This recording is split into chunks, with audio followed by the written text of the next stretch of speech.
Welcome to Drawing Blood on Testosterone Overload.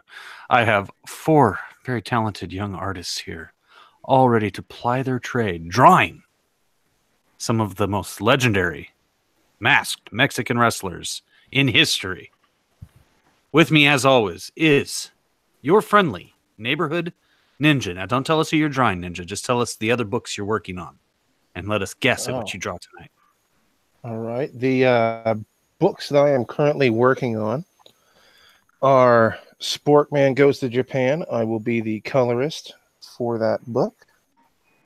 I am also working on a book with the creator of Lone Wolf, Doug Garrett, called Psychotron.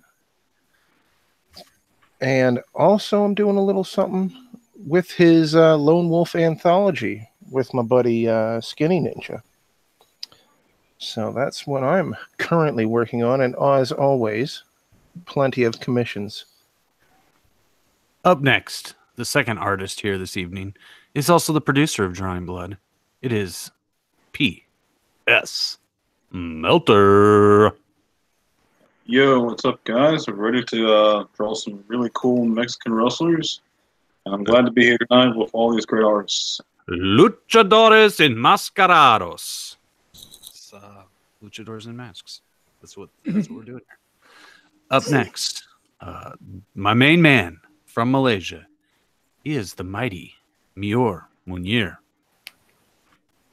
Hello, people. Yes, and you want me to talk about what? About what I do? I want you to tell the people exactly what you do, including the part about the pet cobra. Yes, I have a monthly webcomic which you can read for free on Tapas, titled "The Broken and the Damned." It is about an eldritch abomination, and he is the hero. And I am also available on Twitter. You can find me at Munermior, Muneermior, and I am open for commissions. I am up for anything because I am a degenerate. And just this week, a king cobra got into my house. No joke. That actually happened. It was scary as hell. And is it a common occurrence? Is this the first time a snake has gotten into your home?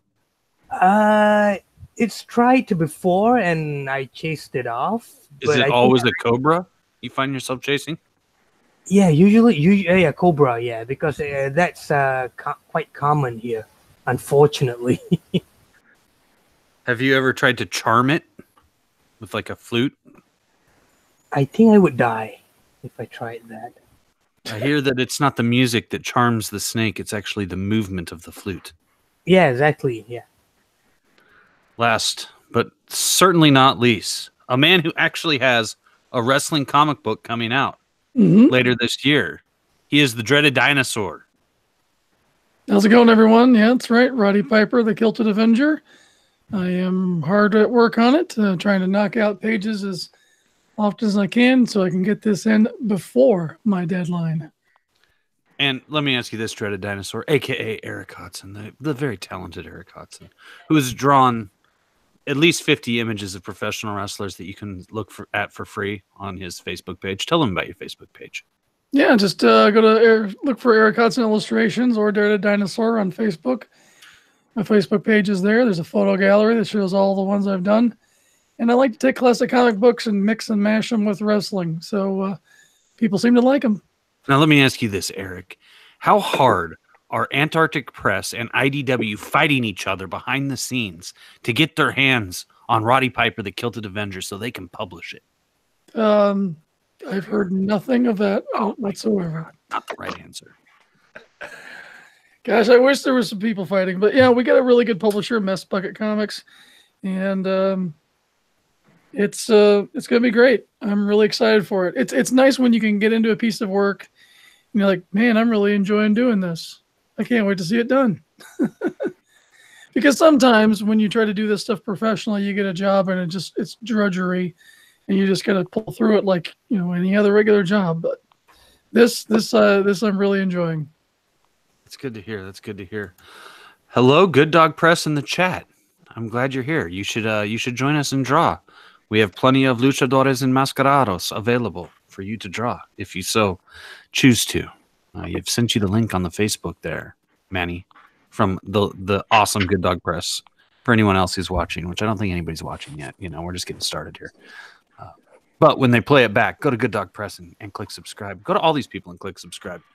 Last but not least here, a guy who's not drawing anything tonight, but who is definitely a fun person to have around nonetheless, and is always down to hang out and talk wrestling or comics or history or religion, actually.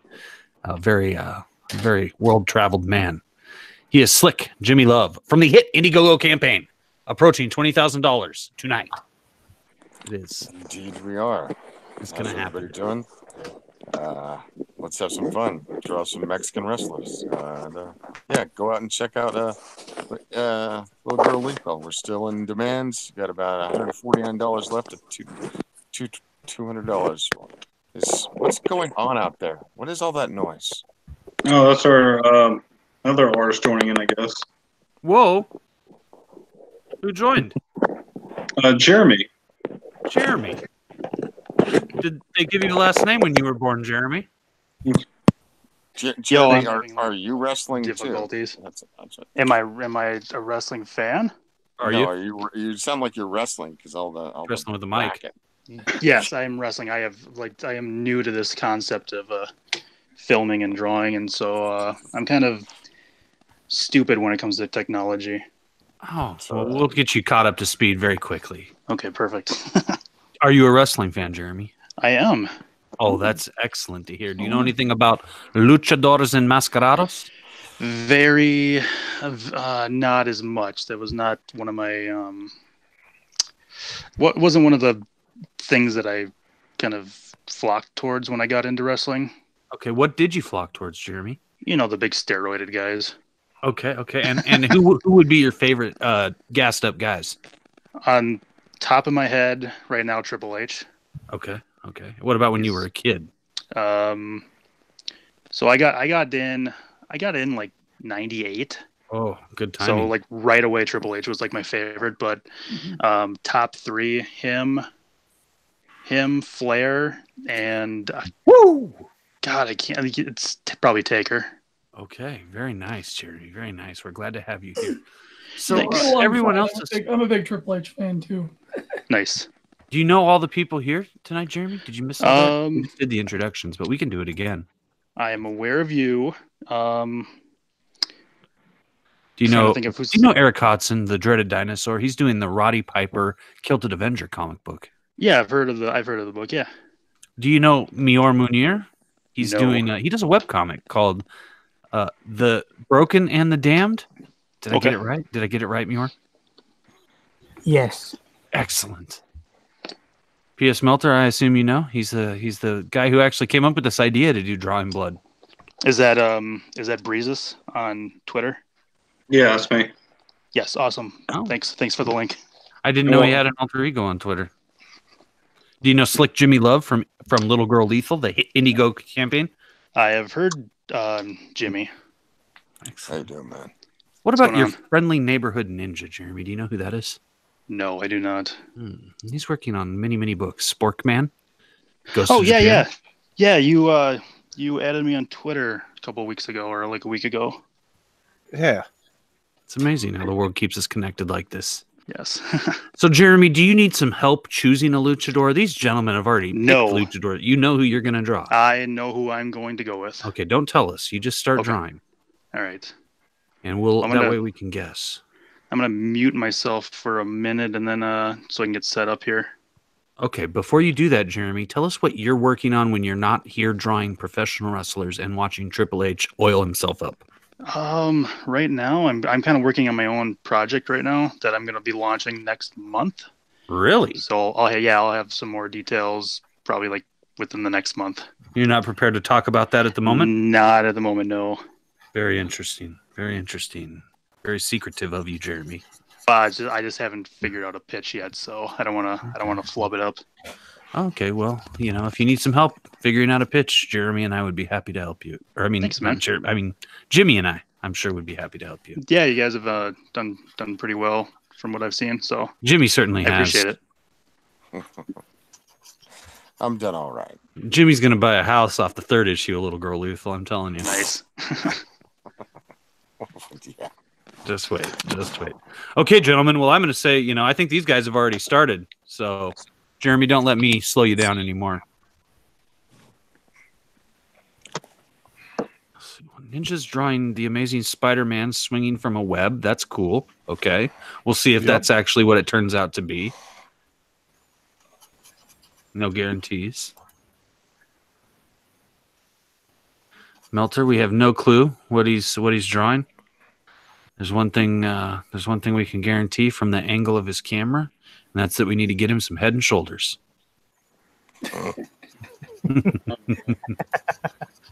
Mior is fast at work. He's so fast. So very fast with his Photoshop. The digital age, baby. The dreaded dinosaur. Now, are you using Photoshop also? You're using Illustration 2? This is Clip Studio Paint. And Eric Hodson from Dreaded Dinosaur, Mess Bucket Comics, Roddy Piper, Gilded Avenger, like, is so fast at this that I already know who he's drawing, but I'm not going to spoil it for the beautiful people in Webtown. We'll let him draw a little bit longer. I can see it already. You are fast. You are fast. Try. It's impressive. Oh, Jeremy's revealing his work desk. Jeremy, have you worked on a comic book before that you want to talk about? Can you hear me? We can hear you. Okay, yeah. I did a 10-page backup story like 10 years ago for a friend with his independent book, but yeah, that's something I don't want to talk about. Okay, what took you away from comics for a decade? Oh, nothing. I've just been really lazy. Oh, okay, fair enough. Yeah. Fair enough. It's it's the honest truth right there. I'm glad to see you come back. Thank you. Well, it's a lot of it's like lazy, and then self-confidence and. Okay. Don't ever stop yourself from achieving your dreams. Thank you. Let's see. We'll judge you harshly tonight too to crush your hopes. Thank you. Yeah, of course. I've been happy to do it. No. Also joining us tonight is another guy who's not going to draw a comic character or a wrestling character, but he is a wrestling fan, and he is the writer and creator of the hit independent comic book on Kickstarter, Niobe, and Avani, which is about to launch here in just less than 2 weeks. Yeah, 8 days. Crazy. What's going on? So do you like luchadores and enmascarados? Well, I'll tell you this, and this is probably the same story with any sort of mainstream wrestling fan. My, introduction to Lucha Libre wrestling was through WCW when they brought in the cruiserweights and the guys from Mexican and Japan. Mm-hmm. So, I know names like Psychosis and Juventud Guerrera, Rey Mysterio and that sort of thing. But, I never watched any Lucha Libre itself, and I'm not too knowledgeable on the history. I bet you were a big Super Callow fan. I don't even know who Super Callow is, man. Oh, wow. Well, you watch WCW. We'll get into it. You'll remember him as soon as you see him. Well, yeah. I mean, there was lots of guys that kind of came in and out.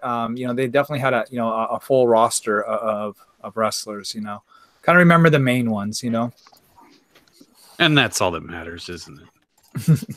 And then WWE tried to bring the guys in and start the light heavyweight division, which didn't really go too far. But at least they were able to have guys like Rey Mysterio and Super Crazy and some of those cats in there. Conan, I wouldn't call him Lucha Libre because I don't think he ever wore a mask, but he was still one of the Mexican wrestlers. So the forefather of Lucha Libre is the man you see on your screen right now. He is El Santo, the Saint. And I will go through, some history about all these guys, but we'll just show some pictures to begin with, Well, first I'm supposed to talk some smack on you from Manny, because right before I came here, they kind of grabbed me for their stream, and I jumped on there for a bit. That's why I'm late.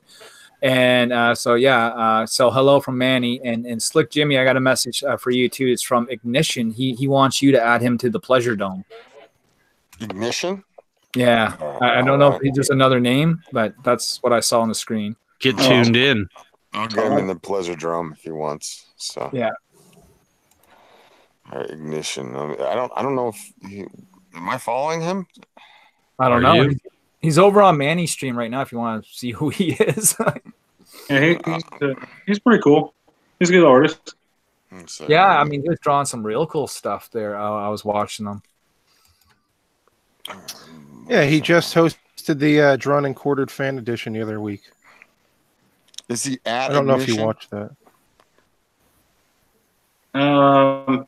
At Marooney Todd's the best way to get him. Oh, Todd Mulrooney, yeah. Mulrooney? Todd Mulrooney. So Mulrooney, Mole. Okay, there he is. Yeah, okay. Yeah, we follow each other. Okay. Stunning radio thus far, gentlemen. Stunning radio. Well, I'm just trying to help a brother out. That's all I'm saying. I believe that the stripe up Manny's back in Spanish is called amarillo. But I'm not positive about that. I'm not positive. I'd have to double check.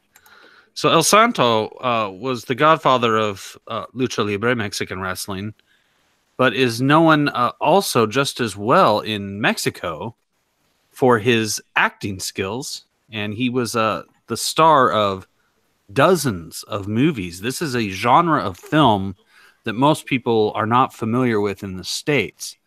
But the Luchadores Enmascarados movies were basically the superhero movies of the 60s and 70s down in Mexico. And, you know, similar to Power Rangers, similar to our Marvel movies today, except with a much lower budget. I bet. Oh, yeah. And some of them are really fun. None of them are what you would call, you know, a cinematic masterpiece or anything of this nature. But if you just want something different to watch, this would definitely be it. And that's the thing, you know, these, you know, wrestling, like in Mexico, the way I understand it, is almost like same in Japan. These guys were just more than wrestling performers in the ring. They were stars, you know, and the superheroes of those two countries. And, you know, they were immortalized in many ways other than just what happened in the ring. Mm-hmm. This is true. And we'll kind of go into like what the masks mean and all of this as we progress here over the next couple of hours. Oh, that's the Google Doodle. Well, I don't know too much history on the mask other than that's their identity, and it's certainly a dishonor to lose it. You know, it is their identity, and it goes back all the way to Aztec culture because the Aztecs would paint their face before going into war, and that's where this whole the whole mask thing stems from. Is that ancient custom of warriors going into battle, painting their face to create fear in, you know, their enemies. Yeah, you know, there's tales of lucha libres who kayfabed it so bad that they would never get caught. You know, luchadores, sure. You know, caught in public without the mask. You know what I mean? Like, true. Some people lived and died by that. You know, there were only 2 photographs known to exist of El Santo without his mask, and there we're seeing one right now. Oh, I want to see. This is the man. Interesting. Huh. He only showed his face once later in life when he was in his probably late 50s or very early 60s. He was on a television show. We saw a picture of it earlier before we went live. And he was just on this, you know, like talk show. And completely randomly, he lifted the mask up and just showed his face. And I'm sure he got a huge kick out of doing it because everyone had wondered, what does he look like? You know, I mean, you go to the supermarket, you don't know. Is it El Santo buying groceries right next to you? You really don't know. And they would do these movies. And in these movies, they would never remove the mask. I mean, it doesn't matter if they're, you know, swimming in the pool, they have the mask on. If they're going out to eat, they're in a fine suit, but they have the mask on. When they're laying down in bed in the movies, they have the mask on. And in addition to El Santo, Blue Demon was another legend of the sport and was also in all of these movies. This is his son, Blue Demon Jr. You can tell Blue Demon Jr. is a little taller, a little lighter, and has blue eyes. And his father was shorter and whiter. There we go. That's his dad with El Santo. True legends. And was also in all of these old Mil Mascaras movies. Here you see the sons of the legends, Blue Demon Jr. and El Yo del Santo, who still carry on the legacy to this day. And then another gentleman who was with them in all of these movies was Mil Mascaras, who is known by WWE fans because he's made a few appearances in the 80s with WWF. And I believe he actually got his start acting in the movies before he was even wrestling in the ring. He was acting in the movies.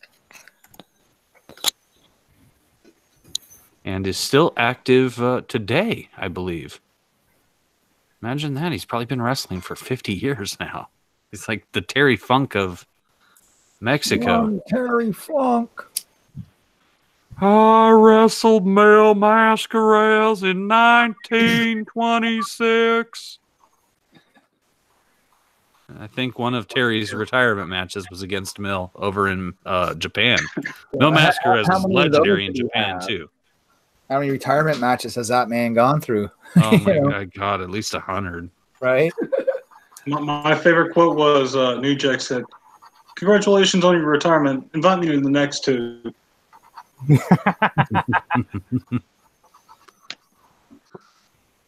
There's Andre the Giant. And Mil was the man of a million masks. That's what the name means, million masks. And he always had a different one. But it always kept this same similar design. And probably the one he's best known for is this classic one right here. Most people recognize that mask if they're a wrestling fan. Even if they don't necessarily know his name.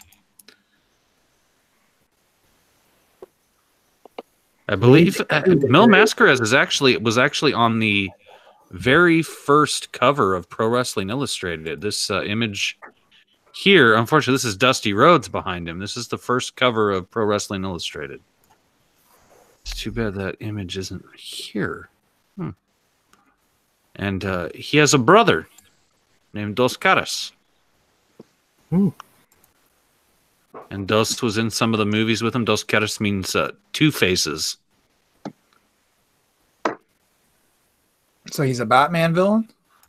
Yeah, actually, when I first typed Dos Caras into Google, it came up with pictures of him and Two-Face, and so I had to include wrestler in the search so that I could get rid of the DC comic character.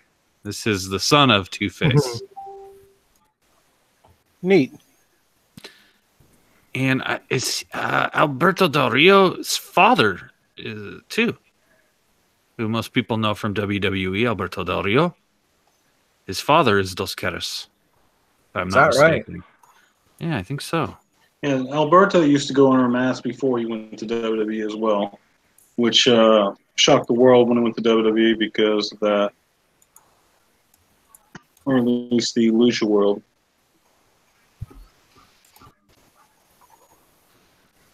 It's amazing that we don't have more high-resolution pictures yet. Looks like a good one. Yeah, that's a good one. Champion, baby. Champion. It's pretty buff. Yeah, he was. Holy sh! Oh, it's psychedelico. Yeah. And all these guys, they wrestled in Japan very extensively. Man really loves wrestling, huh?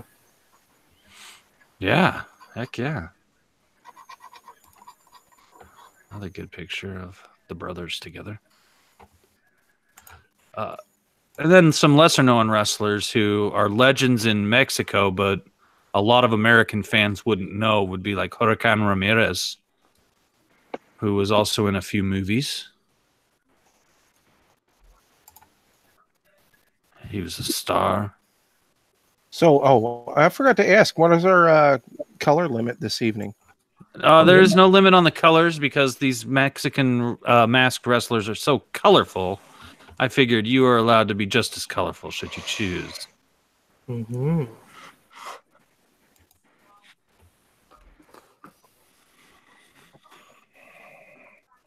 This is an interesting mask. This is a combination of El Santos mask, Mil Máscaras mask, Hurricane Ramirez's mask, and Rayo de Jalisco's mask, which is what this sort of lightning bolt image is. There's just an endless amount of luchadors. It's really quite extraordinary. I love the culture behind it. Yeah, I love the culture behind it also, yes. Huge culture, huge history.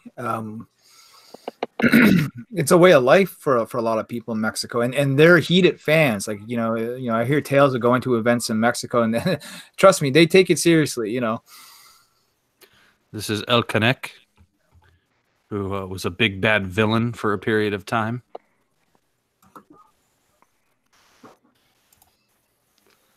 And this is, this picture here really kind of shows you like how important the masks are. This was a mask versus mask match, obviously. And the other guy was trying to get his mask off, and, they would rip part of the mask open, which, of course, is a fan who had been watching this guy, for 15 years. You'd never seen his face, and all of a sudden, a little portion of his face is exposed, and it's very exciting if you're a fan. Yeah, you get that sneak peek reveal. Is it really going to happen? Is he going to tear it off? Mm-hmm. And obviously he won this mask versus mask match because he has another guy's mask right there. It's a war trophy, man. It is exactly a war trophy. This is a fun little guy. I don't know who this is, but there's so many of these fellas. And that's a very nice picture. Yeah, there's so many of them. And I'll kind of talk about an American too here in a minute. Oh, looks like Dr. Wagner Jr., who was a star when I was a kid, obviously had gotten some other masks of his own he'd collected.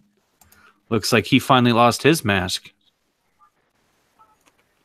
And that's 25 years in the making. Now, when you lose the mask, so isn't it supposed to stay off for the rest of your career? Correct, yes. It usually does. Like Rey Mysterio Jr. lost his mask in WCW, which was a huge mistake because it took away all of the mystique behind him. Yeah. But then when he came into WWE, they had him put it back on because they knew that's what sells that gimmick so well. Yeah, he's had it off and on a couple of times, Uh-huh. It sells merch, that mask. They needed that mask on. This is I'm going to have to make my own luchador mask. Dr. Wagner the father, big bad villain. Mm-hmm.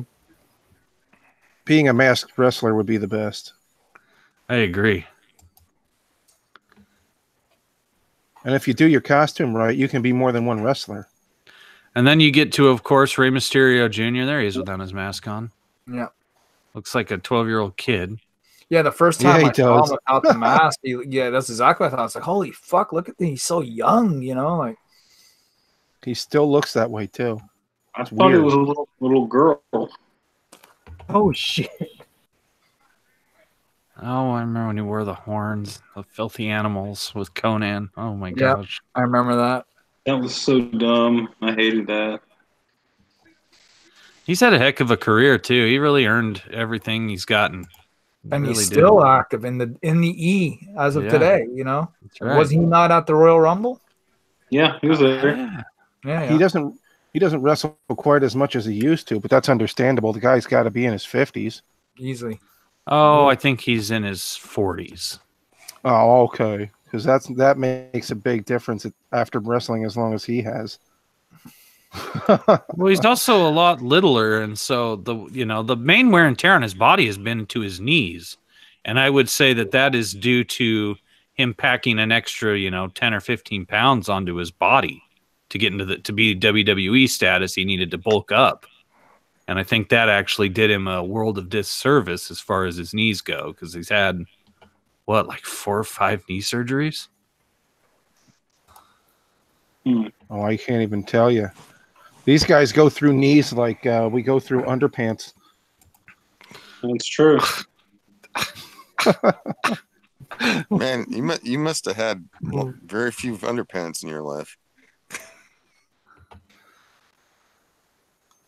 Oh, I'm just saying, these guys, they like Vince McMahon. Ninja's working on his third pair of underpants since childhood. And he did accidentally kill Pedro Aguayo, which is crazy.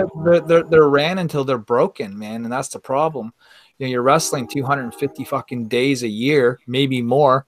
You know, and it's not ballet, as JBL would say. You're gonna get hurt, and these guys, you know, even if they get hurt once, even if they break their neck, they're rehabbing to come back, and often they're coming back early, sometimes too early, you know.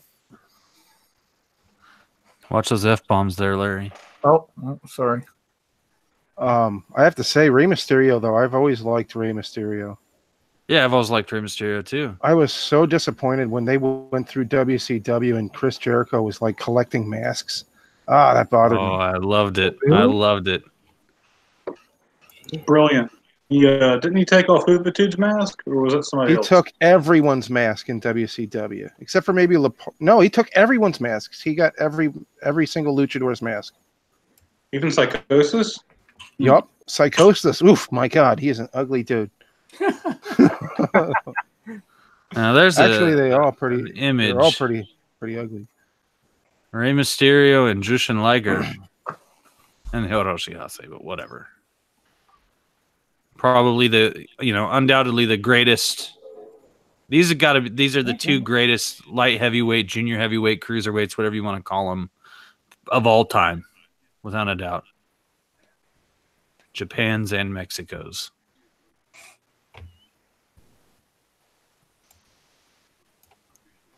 And they've rarely met each other in the ring. And then, of course, we have a ton of other luchadors like Psicosis, who I don't know. I liked Psicosis. No, he was pretty cool. He had a really cool look. Yeah, he did. Oh, and then there's Mortis, who isn't a Mexican wrestler at all, but did have an outfit, if there ever was one. It's actually Chris Canyon. Yeah, if you remember him. Canyon, yeah. And that's when he was kind of like palling around with like Adam Bomb and shit. Yeah, Adam Bomb was Wraith. Yeah. He would do that, then he would take off the mask, and he would be himself, and he was either palling around with Raven or DDP. And they were feuding with Glacier. Yeah. The Sub-Zero ripoff, right? Yes. Glacier's a good dude, though. I know him not pretty well, but we're pretty chummy when we see each other. He's a fan of Psychosis mine. has evolved his mask quite a bit, it looks like, here. Oh, this is Psychosis 2. Excuse me.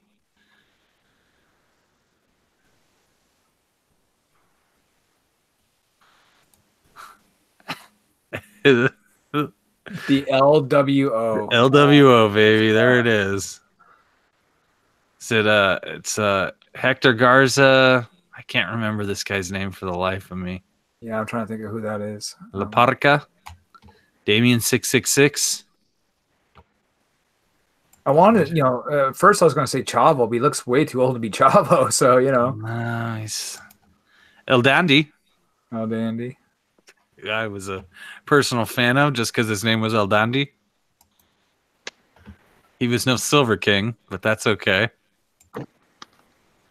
Oh, okay. Now let's just take a look at some of these guys that came through WCW. Juventud Guerrera.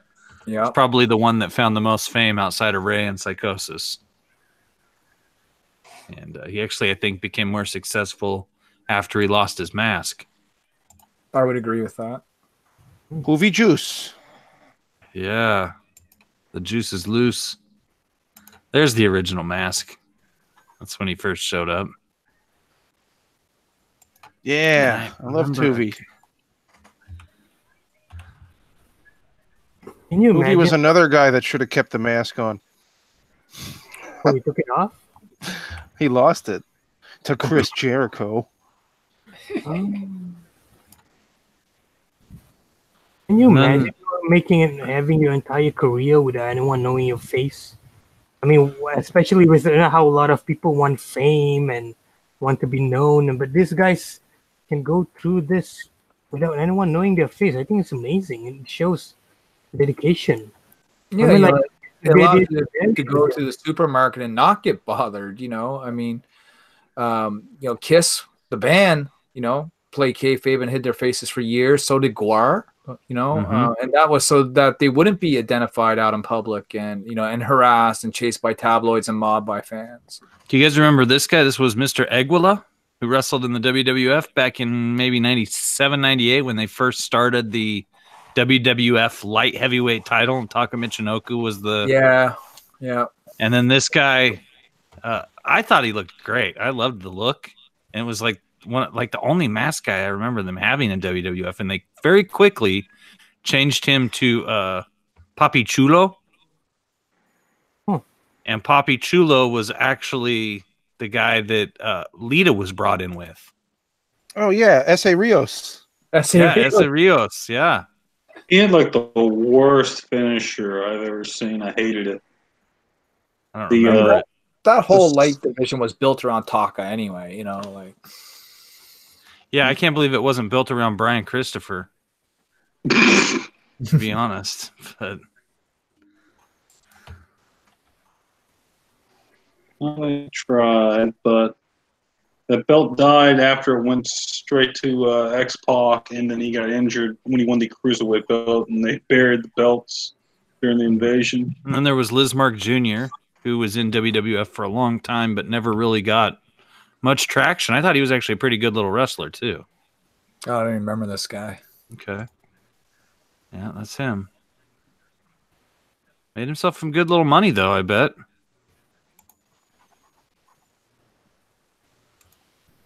And the other one I always remember is Super Callow. This guy. Oh my goodness. I have a mask with sunglasses on it. That's innovative. Yeah. I don't know, like, and CDs on my shirt. You weren't joking. Holy. This guy looks like he, spent $10 at Walmart to buy his wrestling outfit. Yeah. Wow, he looks terrible. Yeah. Yeah, I don't know what the deal was with this. I'm not sure really what. dumb looking. That's the one I should have drawn. I'm not sure what Eric Bischoff was thinking with Super Callow. Just got to fill in some time, brother. Oh, I do remember Blitzkrieg, though. This guy was really talented, but he wasn't Mexican. He was an American kid. I can't remember what his real name was, but this kid was phenomenal. God, we want to talk about American mask wrestlers. How can we not bring up the Blue Blazer? Oh, well, we're not here to talk about that, though. Oh, it turns out there's a Super Callow Jr. Huh. And I guess he likes sunglasses on his mask, too, maybe? I'm not sure what to think of that. My gosh, dude, this is too much for me. Yep, that's supercalifragilisticexpialidocious right there. Longest word in the world. That's it. Lamest wrestler in the world.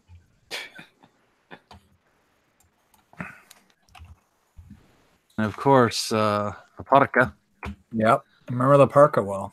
Oh, yeah. There's La Parca right here. There's La Parca's He's- belly right there. The reason I like La Parca so much is because he was such a funny character. He was so fun. Like every match, he'd always do something goofy. I kind of like that about him. That's what made me enjoy La Parca the most. He was goofy. And would we throw Vampiro into this mix at all? No, I would not throw Vampiro into this. That would be a luchador. He's Canadian, but he's a luchador, but he painted his face. He didn't Wear wear the a mask. Yeah. Oh. Technically, he didn't even paint his face till really later because all he did was put like a little bit of stuff on it during Mexico. Then when he came over to CW, then he finally actually painted his face fully. And then there was L.A. Park. You guys probably don't know about that.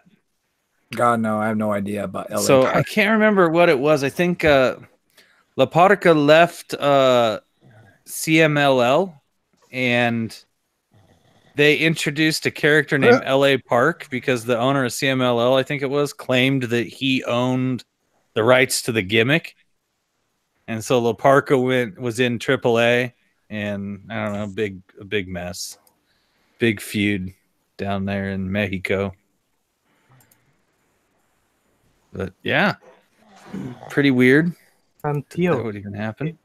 Theo, Yeah, is someone snoring? it's Jimmy. It sounds that way.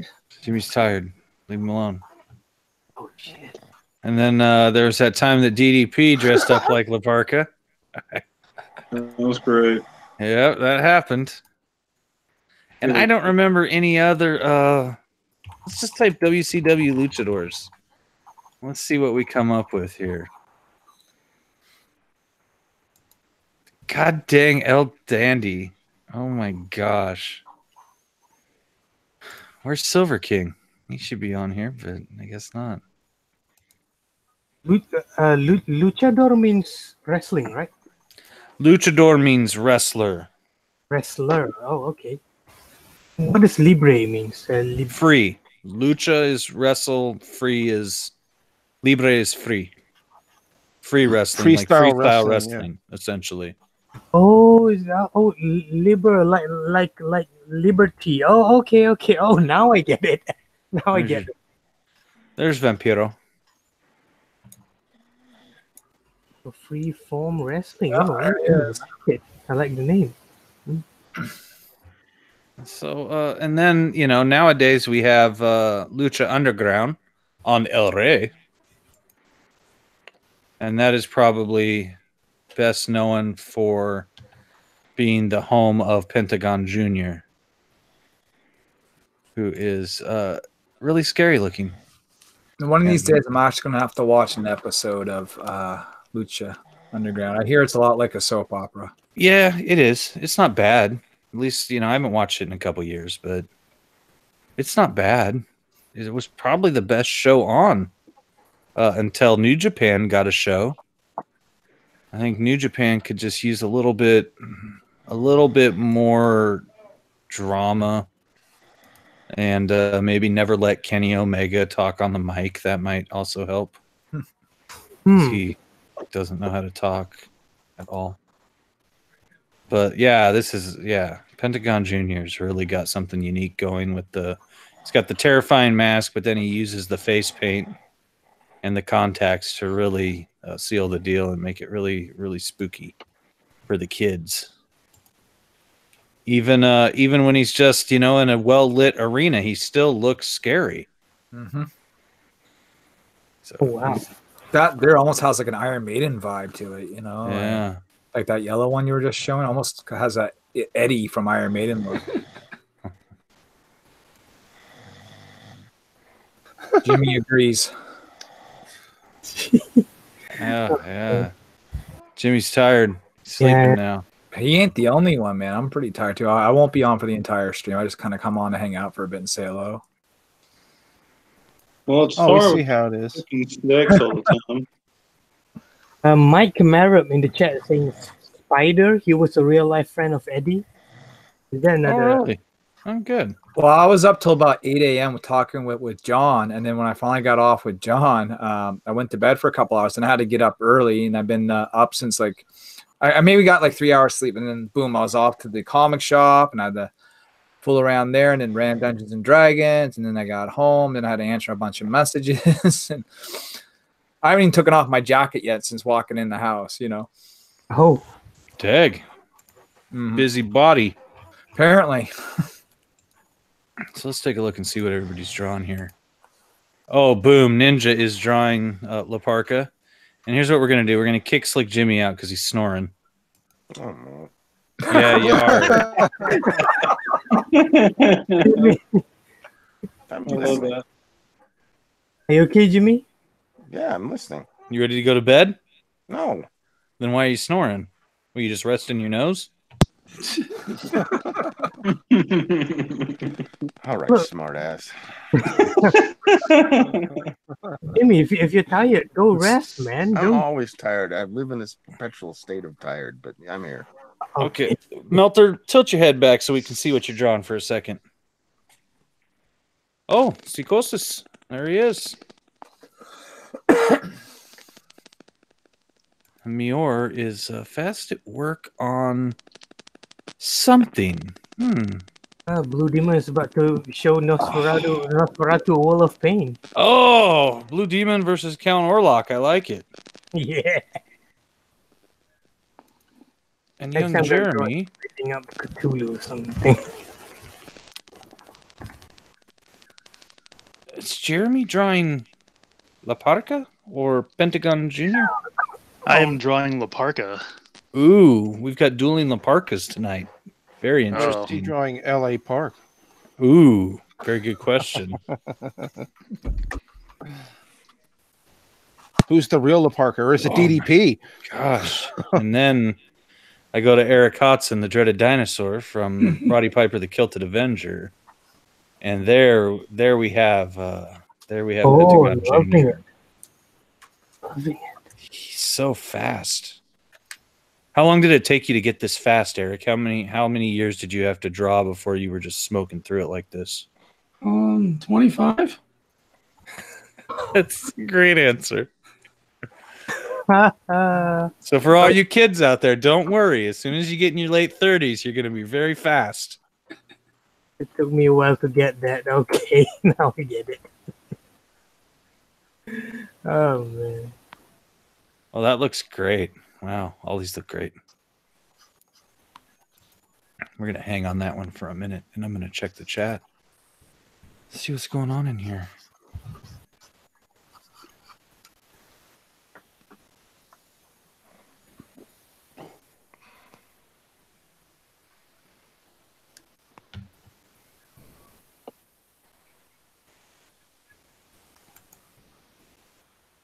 So I suppose I could tell you guys a little bit about this creep that you're looking at, Pentagon Jr. If you wanted to know. Oh, yes, and whatnot.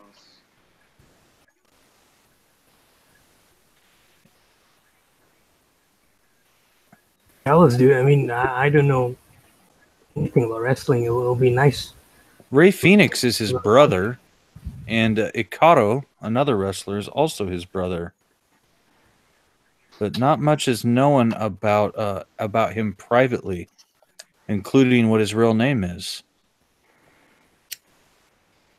Gone by Pentagon Dark. He's gone by Penta 0M.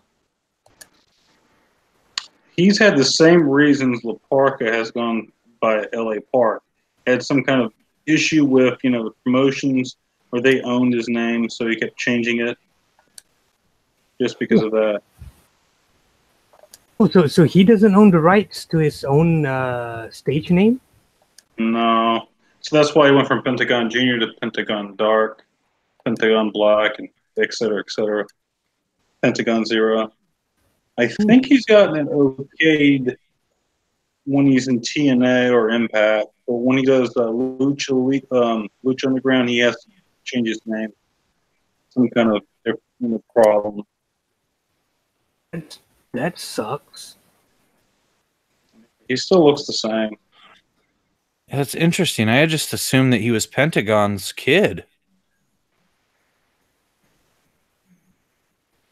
Looks like he started his career in 2007.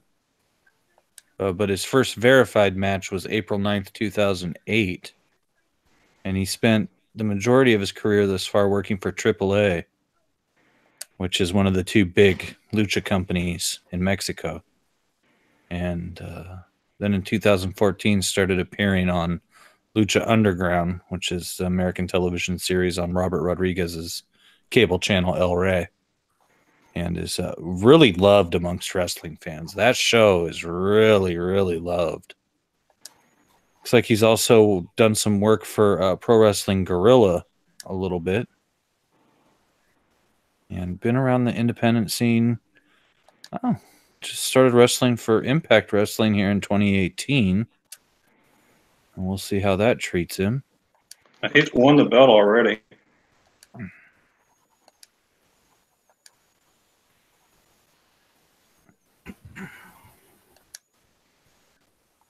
And has also started wrestling for CMLL in 2018, the spring of 2018.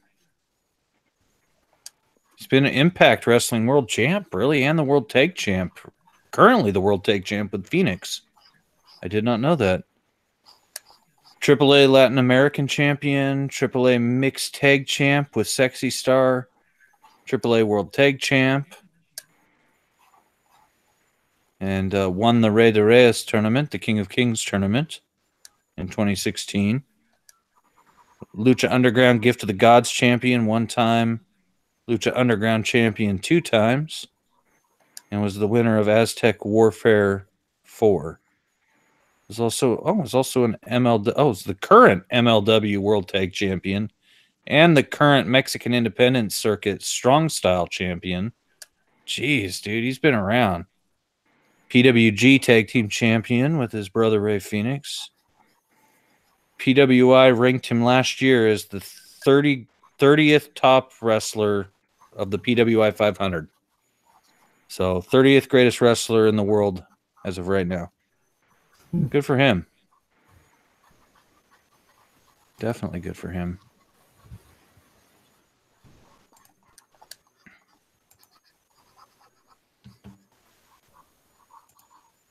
Let's see here. Dude, Jeremy's very fast too. Wow. How did you get so fast, Jeremy? How many years did it take you? Probably, I don't know. Quite a few. I used to draw characters at a theme park, so we were kind of forced to draw really fast. Oh, sure. Yeah, that makes sense. But I don't know. I'd probably say about a good 30 years.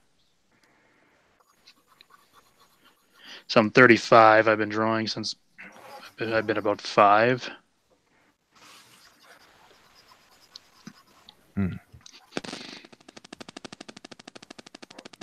What's that sound? I think that's Jeremy's mic clicking a little bit from time to time. So as for the forefather of Mexican wrestling, El Santo was born September 23rd, 1917, and yesterday was actually the anniversary of his death, February 5th, 1984.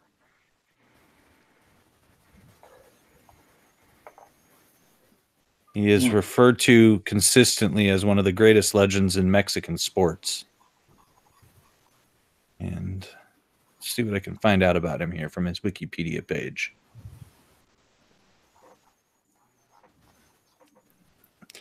Came to Mexico City in the 1920s, practiced baseball and American football in his youth before he became interested in wrestling. He first learned some jiu-jitsu and then classical wrestling. His brother also wrestled as Black Guzman, which I didn't know they were brothers. Black Guzman was another very famous wrestler.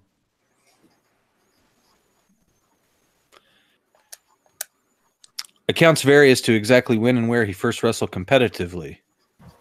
It was either June 24th, 1934 in Cozumel or in Guerrero, a colony of Mexico City in 1935. He wrestled as Rudy Guzman, El Hombre Rojo, the Red Man, El Demonio Negro, the Black Demon, and as the Bat number 2.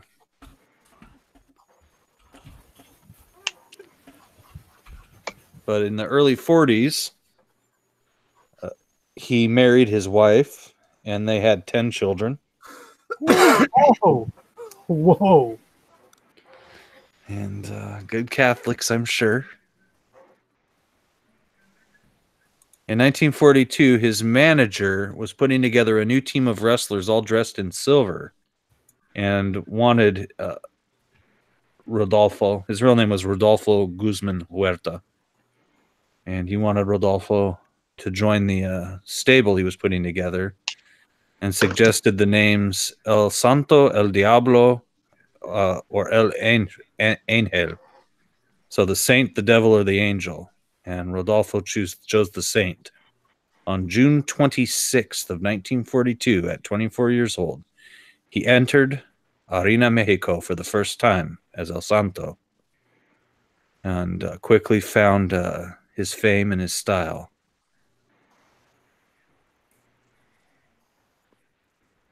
Looks like his farewell tour was announced for August and September of 1982. So you're talking about a guy who wrestled almost 50 years. Damn. His last match was September 12th, 1982, a week before his 65th birthday.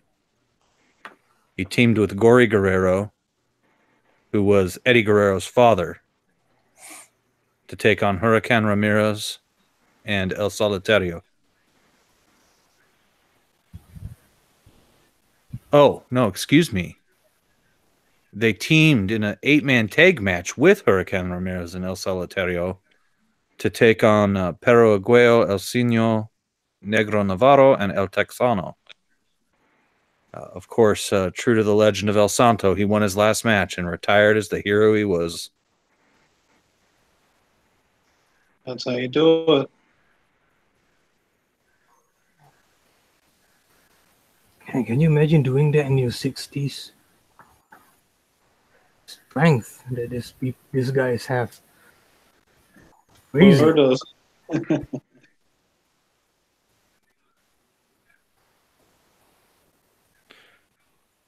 His son went on to wrestle as El Hijo del Santo, the son of the saint. And now, recently, one of his 25 grandchildren made their professional debut wrestling as El Nieto del Santo, the grandson of the saint. And the oh my gosh, dude! And then the son, El Hijo del Santo, took legal action to prevent the grandson from using the name because he owns all the El Santo rights when it comes to wrestling. What? Probably because he was planning on letting one of his own sons use the name El Nieto del Santo. So now the grandson works as Axel and only uses El Nieto del Santo as an unofficial nickname to avoid any legal issues. He uses the same trademarked mask, cape, and trunk design as El Santo, but has incorporated black trim and knee pads so as not to infringe on the rights of the son of Santo. And this is interesting. In August 2012, a court ruled in favor of Axel, allowing him to again begin working as El Nieto del Santo. In July of 2016, another one of El Santo's grandchildren and the son of El Hijo del Santo began working under the name El Santo Jr. On September 23rd, 2016, to honor the 99th birthday of El Santo, Google Doodle ran a special El Santo Google Doodle for the day. Don't go to sleep yet, Jim. I'll kick you out of here. You're sleeping. I hear you snoring. Also in 1952, he started his... Okay, so here we go. In 1952, the artist and editor Jose G. Cruz started a Santo comic book, turning Santo in the first and foremost character. I'm kicking this guy out of here. He's got to go to bed. Jimmy, go to bed. Good night. All right, bye-bye. Hi, Jim. So, in 1952, artist and editor Jose G. Cruz started a Santo comic book, turning Santo into the first and foremost character in Mexican popular literature, his popularity only rivaled by the legendary Kaliman character. The Santo comic book series, which was 4 different volumes, ran continuously for 35 years, ending in 1987. Also in 1952, a superhero motion picture serial was made entitled The Man in the Silver Mask, which was supposed to star Santo, but he declined to appear in it because he thought it would fail commercially. The film was made instead with well-known luchador El Medico Asesino, in the lead role, wearing a white mask similar to Santos' silver one. A villain named the Silver Masked Man was introduced into the plot at the last minute. Thus, the title of the film strangely became a reference to the villain, not the hero. In 1958, Fernando Oces, a wrestler and actor, invited Santo to work in movies. And although Santo was unwilling to give up his wrestling career, he accepted, planning to do both at the same time. Oces was planning on playing the hero, a masked cop named El Incognito, in these two films, with Santo appearing as his costume sidekick, El Enmascarado. Oces and Enrique Zambrano wrote the scripts for the first two movies, The Evil Brain and The Infernal Men, both released in 1958. Filming was done in Cuba and ended just the day before Fidel Castro entered Havana and declared the victory of the revolution. Santo played a masked superhero-type sidekick to the main hero in the two films and was not the main character, nor was he depicted as a wrestler in these two films, but rather a masked police agent of some sort. The films did poorly at the box office when they were released. Years later, however, when Santos' film career took off, the distributors of these two films quietly added Santos' name into the titles. Most people feel Santos' film career really took off in 1961 with his third movie, Santo vs. the Zombies. Santo was given the starring role with this film and was shown for the first time as a professional wrestler, moonlighting as a superhero. Santo eventually wound up appearing in 52 Lucha Libre films, in 2 of which were just cameo appearances. So the dude was the star of 50 movies in Mexico. The styles of the movies were essentially the same throughout the series, with Santo as a superhero, fighting supernatural creatures, evil scientists, various criminals and secret agents, and so on. The tones were reminiscent of US B movies and TV shows, perhaps most similar to the old Republic Pictures serials of the 1940s. His best-known movie outside of Mexico is also considered one of his best, 1962's Santo vs. the Vampire Women, which was featured in an episode of Mystery Science Theater 3000. Ooh. The Santo film series inspired the production of similar series of movies starring other well-known luchadors such as Blue Demon and Mil Mascaras. By 1977, the masked wrestler film craze had died off, but Santo continued to appear in more films over the next few years. His last film was Fury of the Karate Experts, shot in Florida in 1982, the year he retired. 17 years after Santo's death, his real-life son, El Hijo Santo, played the lead role in a brand new Santo movie, which co-starred Mexican wrestler Blue Panther. Man. Then it lists his whole... It's just ridiculous, his whole filmography. Just over a year after his retirement, in late January of '84, El Santo was a guest on Contrapunto, a Mexican television program, and, completely without warning, removed his mask just enough to expose his face, in effect bidding his fans goodbye. It is the only documented case of Santo ever removing his mask in public. He died from a heart attack 1 week later. Wow. Oh, can you say Mafia hit job? Heart attack. 1 week They later. probably call it the heart attack. This is like, what was his name? Lee.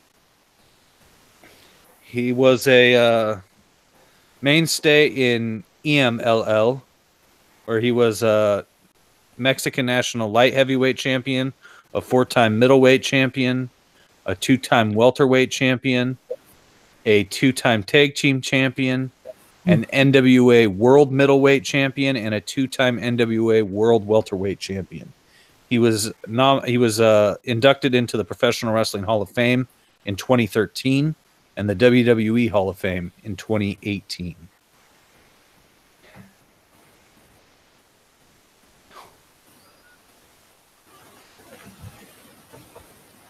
It looks like he was in over 30 mask versus mask or mask versus hair mask matches. Never lost one. Pretty incredible.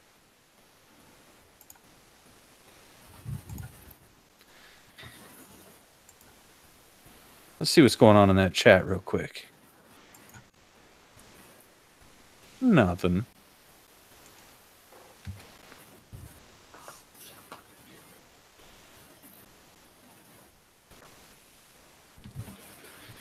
Thank you to all the beautiful people watching. You're If welcome. you wouldn't mind taking 1 second to just lean your mouse over there and click that thumbs up, that would be very helpful. I'd appreciate it. Let's see what all these people are drawing in here. Whoops. So, our friend Mior here, as you can see, is drawing El Santo versus Nosferatu. Pius Melter has Psychosis versus someone. Who's Psychosis stomping on? He's drop kicking Rey Mysterio. Oh, great. Okay. Oh, Ninja's got the classic Laparca Chair. holding his chair up. The chairman of WCW, as he was known. Chairman. That's right. Oh, Eric Hodson is Call just him rocking away on this Pentagon shot. Man. See, people are going to want to buy copies of that Roddy Piper Kilted Adventure. I'm telling you. It needs to. You're going to have to do like a second Indiegogo so you can have it on demand again.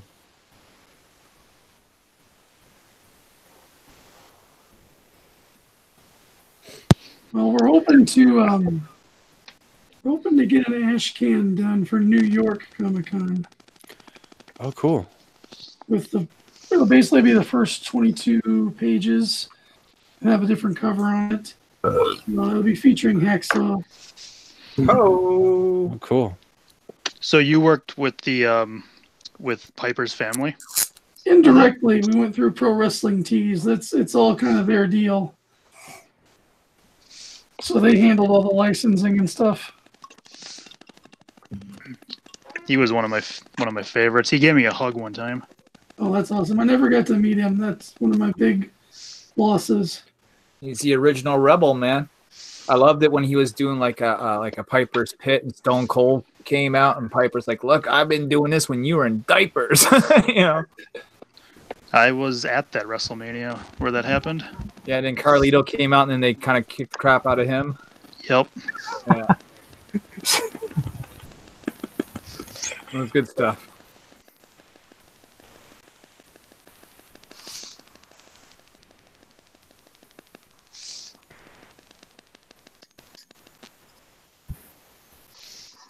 I'm not a big fan of wrestling, but I love hearing you guys talk about all the things that happened in that industry. It's crazy. Yeah, it's a pretty incredible industry. You know, we haven't even really scratched the surface here. Oh God, no. Not even close. So Alejandro Munoz Moreno, better known as Blue Demon, was born April 24th, 1922, and was considered one of the original big three of the Lucha Libre tradition in Mexico, the other two being El Santo and enmascarados. He was the child of farmers and was the fifth of 12 children. At a young age, he dropped out of school and moved to Monterrey, where his uncle gave him a job working on the National Railroad. His co-workers gave him the nickname Manotas, referring to his large, powerful hands. A chance meeting with the famous Mexican wrestler Rolando Vera piqued his interest in Lucha Libre, and Vera offered to tutor him and help him start a career. He began wrestling without a mask in Laredo, Texas in 1948. Adopting the mask and persona of the Blue Demon, he headed back to Mexico to start a full-time in-ring career. His first appearance as the Blue Demon was in Mexico City in September of 1948. He began his career as El Rudo, which is a bad guy, and formed a tag team with another masked luchador named the Black Shadow. And the two became known as Los Hermanos Shadows, the Shadow Brothers. In 1952, the famous wrestler Santo beat an unmasked Black Shadow in the ring, which triggered Blue Demon's decision to become a technical, or good guy. And then he began a legendary feud between the Blue Demon and Santo was started.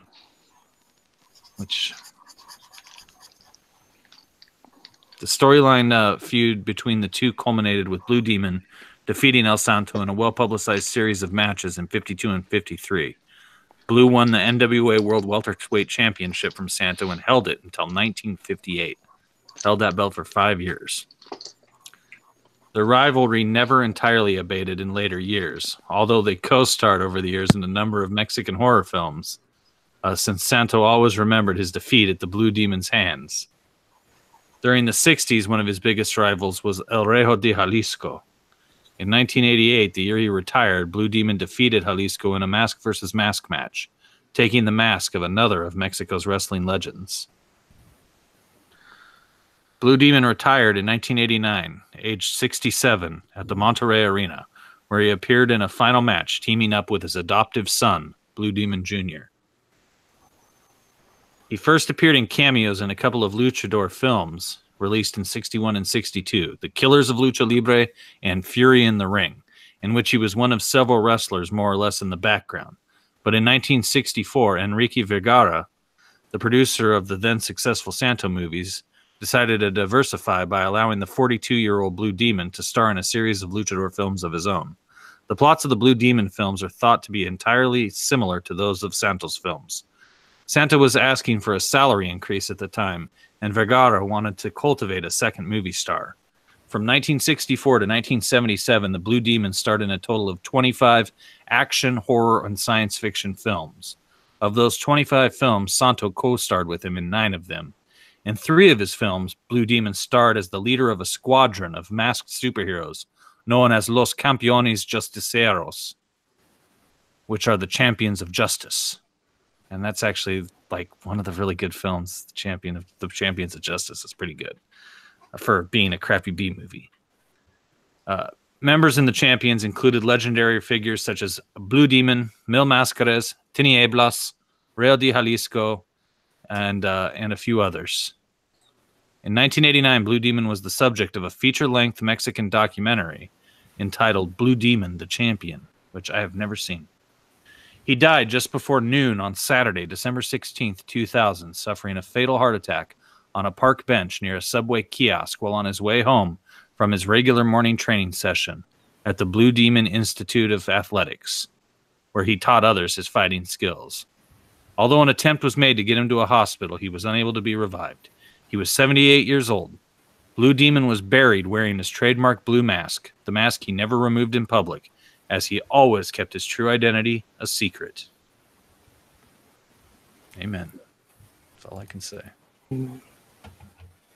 Yes, considering the strain they put on their body to that late of an age, I think it makes sense that a lot of them died of a heart attack.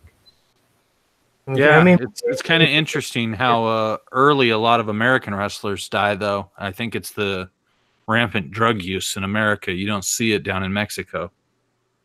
Oh. Back then. Yep. Yeah, back then. It's weird because, you know, like, there's wrestlers, you know, that were famous in the 60s and 70s, and guys in the 90s were dying before guys from the 60s and 70s in America. So drug use just, you know, drugs and liquor, too much. Mm-hmm. Who says you can't learn anything good from YouTube videos? That's right. Don't do drugs, kids. Mil Máscaras was born July 15th, 1942, and is the most prominent member of one of Mexico's most prominent wrestling families. His brothers respectively wrestle as Dos Caras and Psicodélico, while Dos Caras' older son wrestles as Alberto del Rio, or Alberto el Patron, and his younger son wrestles as the son of Dos Caras. Psicodélico's son also wrestles as Psicodélico Jr. His name is Spanish for Thousand Masks. Made his professional wrestling debut in 1965 in Guadalajara. Máscaras became popular in Mexico for being one of the best conditioned luchadors in the heavyweight division, which was dominated by foreigners at the time. It was also his size which permitted him to wrestle in the US and Japan under the heavyweight division. Máscaras was one of the first masked luchadors outside of Mexico to play a non-heel role. He rarely resorted to rule breaking, instead relying on his repertoire of moves and counter moves. Mascara was also one of the first wrestlers to introduce the high-flying moves of Lucha Libre, such as the plancha and tope suicida, to Japanese fans. This brought him international fame as one of the first high flyers, something he was not considered in Mexico, where he fell under the mat power category. Mascaras made his international wrestling debut in 1968 at the Olympic Auditorium in Los Angeles, getting involved with rivalries against the likes of Ernie Ladd, John Tolos, Black Gordman, and Goliath. In Mexico City, he unmasked El Halcón in a triangular tournament that included Alfonso Dantes in the 1970s. Mascaras performed for All Japan Pro Wrestling during the 1970s, making his Japanese debut on February 19th of 1971 in Tokyo.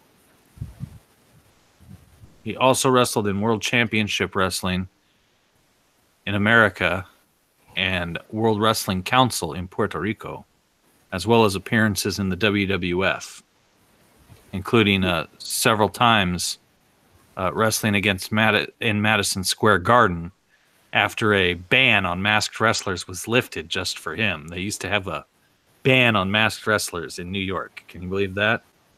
Seriously? Yeah. They used to, women were banned in a lot of places. Blacks were banned from wrestling in the ring with whites. There were actually Negro championships that blacks in the South would have held. Like the first NWA Pacific Northwest heavyweight champion from my region of the world was also the Negro world champion in the South at the same time. He was out here wrestling against whites and tag teaming with a white guy. But when he would go to the South, he was forced to only wrestle black wrestlers. And this would have been in the 1950s, 1960s. Let's see here. Mascara has also starred in a series of 20 luchador action films, beginning with his self-titled debut in 1966 at the age of 24. Let's see. His first film, simply entitled Mil Mascaras, was shot in black and white and made Mil out to be a sort of superhero. The film gave Mil a comic book-style origin story, which seems to have been somewhat swiped from the then-popular Doc Savage pulp novels that were selling very well in science fiction bookstores in the mid-60s. According to the script, Mil was an infant who was found clutched in his dead mother's arms in a war-torn area of Europe during World War II and was sent to an orphanage. A group of scientists adopted the boy, secretly used him as a guinea pig, subjecting the child to an extensive regimen of physical exercise and mental training as he matured. When he reached adulthood, Mil is somewhat of a Superman, although without actual superpowers. Both his mind and his body have been developed to perfection. The scientists then send him out into the world to help downtrodden people everywhere, to fight criminals and to right wrongs, and just basically help make the world a better place. The plots of the first two films were rather lackluster. He gets in fights with rather ordinary gangs of thugs and a crooked fight promoter who are bullying the locals in some backwater burg in Mexico. After his first film, all of his movies were shot in color. In 1968, he was in two films that featured American Horror star John Carradine as the bad guy. That's kind of interesting. Most people probably don't know who John Carradine is nowadays. I can't say for sure that I know who that is. Mil's missions were becoming a bit more meaningful by this time. In the movie Enigma of Death, Mil faced off against Carradine, who played the leader of an underground Nazi organization who just happened to disguise himself as a circus clown. While in Las Vampiras, Mil goes up against the secret cult of female vampires, led by a very manic Carradine. In 1970, Mil was in a team-up movie with Blue Demon and El Santo called The Mummies of Guanajuato, which became the highest-grossing Mexican wrestler film of all time, pitting the three enmascarados against a group of reanimated mummies. And he was in a number of different team-up movies throughout the 70s.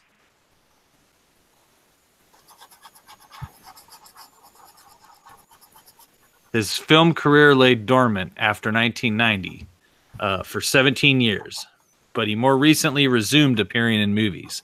In 2007, Mascares starred in Mil Mascares versus the Aztec Mummy, also known as Mil Mascares Resurrection, the first lucha film featuring any of the so-called big three stars of the genre to be produced in English. The film screened at festivals around the world, garnering award and award nominations along with positive critical reviews. The film enjoyed almost continuous popularity and publicity for several years after its debut, including 2 magazine cover articles as late as 2012. He also appeared in a 2008 film entitled Academy of Doom and a 2015 film called Aztec Revenge. I've seen none of these, but I'm going to look them all up right now and try to get them. Multiple wrestlers, this is true. Multiple wrestlers have complained publicly of Mil Mascares' unwillingness to sell moves and put opponents over. One of the most vocal critics is Mick Foley, who, in his book Have a Nice Day, complained about Mascares' refusal to sell moves in their match. In his book A Lion's Tale, Chris Jericho describes the story of Mil's large ego and states that, if anything, the tales were toning it down. In a 2007 Shoot interview, superstar Billy Graham said that during their series of matches, Mascares was unwilling to sell properly. In September of 2012, while announcing an Alberto Del Rio match at WWE's Night of Champions pay-per-view, Layfield called Mascares the most egomaniacal, selfish human being that ever lived. Mascares has also attributed these claims to cultural differences in the sport. He's quoted as saying, "One problem is that in the US, some wrestlers focus more on their image than their skills. I understand because I understand the business. I don't criticize them for that. But they should understand that for me, wrestling means something more. If a guy doesn't execute a move, I don't pretend that he did. If I miss a move, then I don't ask anyone to make me look good." In 1975, Mascares was voted the most popular wrestler of the year by Pro Wrestling by the company that publishes Pro Wrestling Illustrated. The original Tiger Mask, describing Mascares' impact on Japanese wrestling, says, "If it weren't for Mil Mascares, there would be no Jushin Liger, no Ultimo Dragon, and no Great Sasuke today."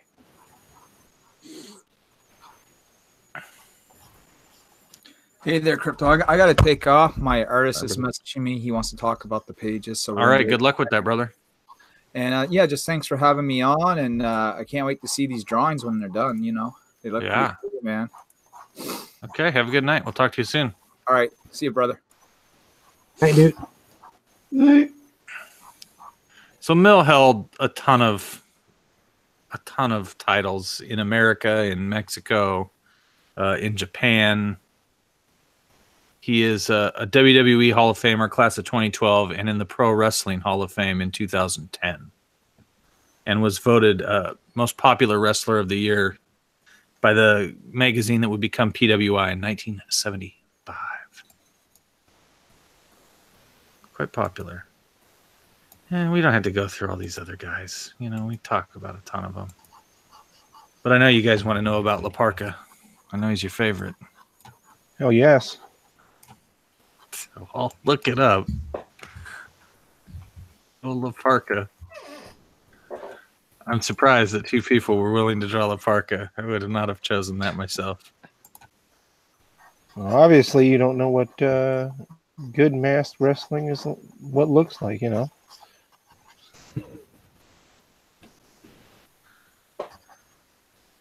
La Parka is awesome.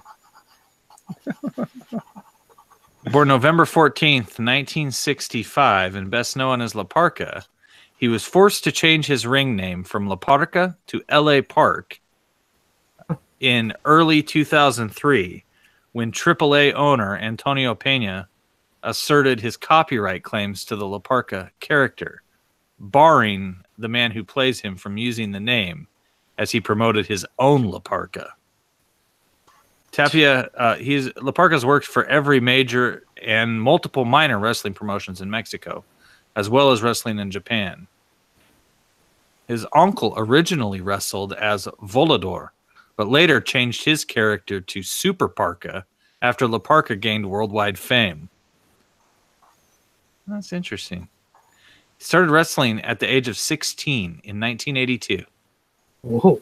How about that? Yeah. Wrestled for AAA from 1992 to 1996 as La Parca, which is an altered spelling of La Parca with a C, which is Spanish for the Reaper. If you guys didn't know what La Parca means. Oh. He went to WCW where he stayed from 96 to 2000. And while La Parca had been busy working exclusively for WCW, the AAA promoter, Antonio Pena, had given the La Parca outfit and character to another wrestler under AAA contract and had him working as La Parca Jr. from late 1996 and forward, cashing in on La Parca's popularity in the United States. Initially, Pena and La Parca did not clash over the use of the name, since La Parca was working mainly for U.S. promotions and independent promotions and just some smaller Mexican promotions when he had the chance. But when La Parca signed a contract with CMLL, which was AAA's main rival in Mexico, Pena took legal action. He renamed La Parca Jr. To La Parca and caused a big copyright just nightmare. For a period of time, the original La Parca was barred from appearing on television, wearing the black and white outfit he had worn for years. This led to him wearing a modified version of the outfit in other color combinations, such as black and red, black and yellow, white and black, or even variations of silver. He had already modified the original La Parca outfit to differentiate between himself and the AAA version, adopting a mask that looked less like a skull and more like the face of Darth Maul from Star Wars Episode 1. Later on, he would return to wearing the traditional black and white outfits once again. Man, that's very fascinating. And this dude has just had, you know, a massive career since the day he got in the ring. Let's see.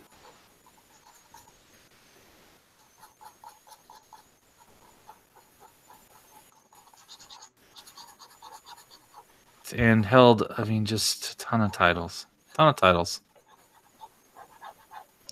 In 2012, he was ranked number 19 in the PWI 500. Holy cow. See, now this is why we chose La Parca. La Parca fans unite. He's also had it looks like over 30 mask versus mask or mask versus hair matches too since he started and never lost one, which is phenomenal.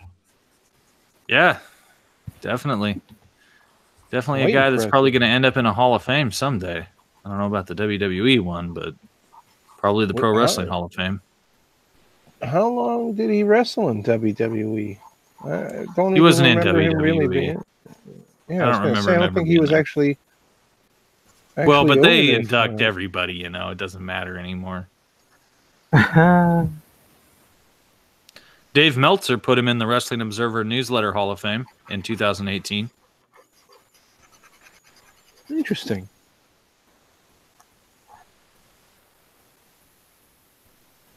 Yeah. So there's your homeboy, La Parca. Cracks me up. So let's see what everybody's doing here. Dreaded Dinosaur is just like smoking it with this Pentagon Jr. or Pentagon Dark, whatever you'd like to call him. Thank you. There's Jeremy's La Parca, or is it L.A. Park? I think he's drawing L.A. Park. I don't know. We'll see. I guess if somebody colors in their outfit, they'll be drawing L.A. Park, right? We will let you decide. Well, yours is different. Yours is a little different than Ninja's. It's not up to me to decide. It's all on you guys. I didn't know there was more than one La Parca.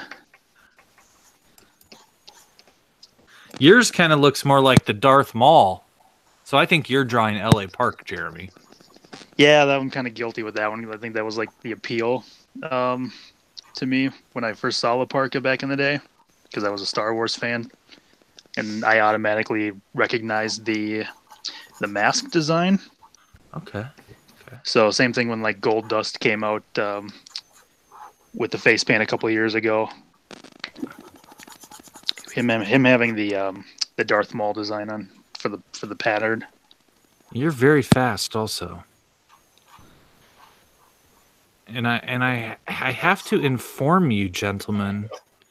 At this time, you have about 35 minutes remaining. Yes. Oh, snap. You're still hard at work.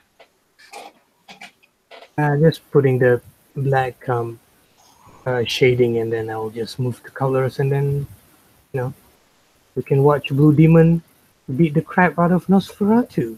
Which I love. I love it. Thank you. I just love the idea that a regular person wearing a mask could beat up all of these supernatural creatures. Yeah, exactly. I love it. I feel like I want to hunt down each and every one of those movies. That some of them are worth watching. Some of them are real bad, and you can't understand them. What kind of sucks about it is, I downloaded a ton of them, like maybe a decade ago, and the problem I realized very quickly was there were not subtitles available for most of these films. Yeah, I mean they're really old. Yeah, they're old and they're obscure, and no one wanted to take the time to make the subtitles for them. Translate it. Yeah, I mean not even fan subs. One wants to translate them. Yeah, that's a good point. Mm-hmm. I'm not gonna lie, I'm loving the idea so much. I feel like introducing a luchador character to my comic that fights demons and eldritch abomination. I'm not gonna lie, I'm considering it. Oh, it's like that's why I wrote a script about it. I was the appeal for me was I thought this is something great that could really be updated. I think Ninja's kids would love it. My 6-year-old is a big wrestling fan. Whenever the wrestling's on, she wants to watch it. Oh, yeah. But are there any female luchadors in Mexico, or yeah, there are. Yeah, there are female luchadors for sure. It's become more and more popular. Female wrestling has really become very popular. Just the last, I don't know, what would you say, Ninja? 5 years? 8 years? Has it been 10 already? It might be 10 now. The world of wrestling moves pretty fast. It does. Japan, it's been, pretty popular all along. I mean, there's been lady wrestlers since the 1950s in America, and you didn't want to mess with those old broads either, man. They're tough as nails. Yeah, again, considering what they do. I mean, I know people like to say, "Oh, it's all acting," but come on. These guys are jumping around, throwing each other. You got to be tough to be able to do all those crazy moves. Oh yeah, tough as nails. Old Johnny Mae Young, she was a tough old broad, man, and she was considered tough even back in the 50s when she was just a girl, and smoked cigars and wore men's clothes and did not mess around. There's a great documentary out there called Lipstick and Dynamite that I would recommend to anyone who's interested in female professional wrestling. That will tell you the origins of it. Saw that a long time ago. Yeah, that's an excellent documentary. Lipstick and Dynamite. Yeah, Lipstick and Dynamite. And then for a more modern look, you would probably want to watch the documentary on the gorgeous ladies of wrestling, which they have a Netflix show now, Glow, the Netflix show. But Glow's on Netflix? But there's a documentary. I actually might be able to send you a link to it. But when I was a kid in the 1980s, Glow was a wrestling show, but none of the broads, there was like one broad on there who really knew how to wrestle. And the rest were all just girls mucking about. what they call the diva, you mean? Like Yeah, more like the divas, right? But I mean, way worse, because at least those divas had real professional wrestlers to kind of try to help them learn. And so, like, at least like that was more fun. Whereas, like when I was a kid, I would watch Glow, but I only watched it because I wanted wrestling because I was just such an addict for wrestling as a little kid that any wrestling was good with me. But that show was not good. Didn't Ivory get her start on Glow? Yeah, exactly. Yeah, she was the one I was referring to. Was the only one who actually knew what she was doing. I'm surprised they never brought in Terry Power, who is best known as Tori in DX.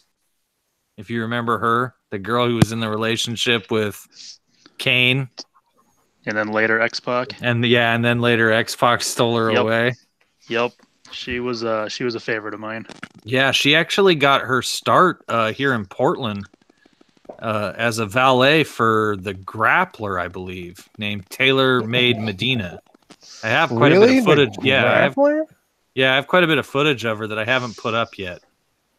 It might actually, it might have been Scotty the Body. I just can't recall. I'd have to look.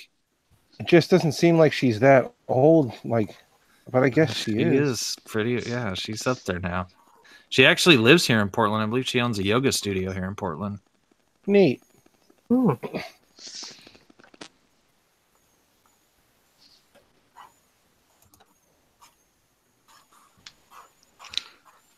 Fun drawing, PS Melter.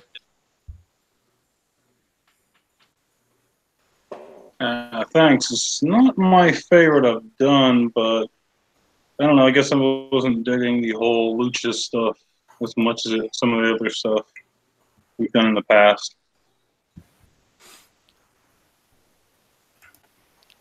You dissing on the luchadors, huh? Okay.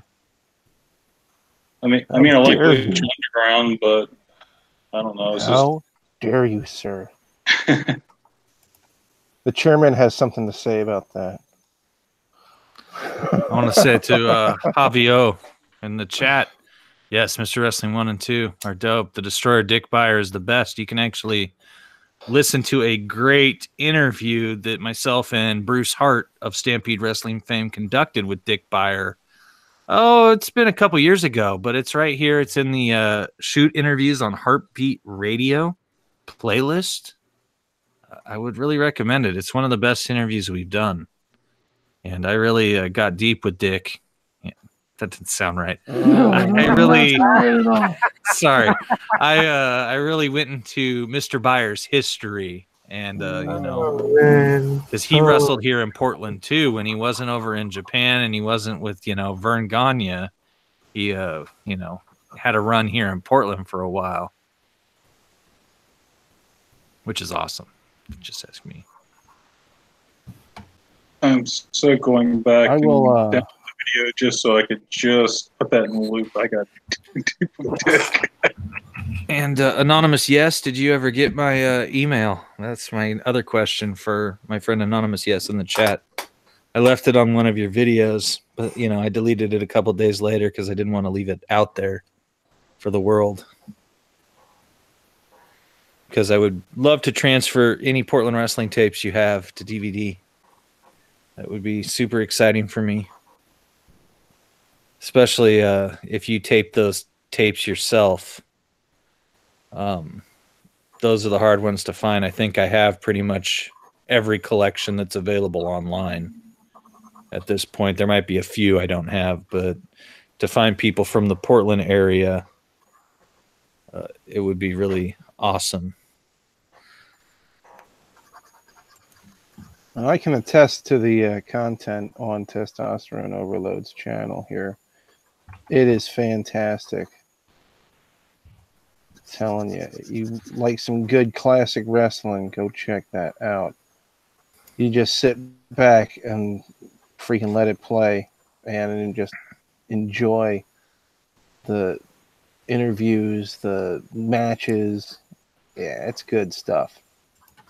So, Anonymous, yes, I'm going to put my name or my email address in the chat right now and write it down because I'm going to delete it, just a few seconds after I share it.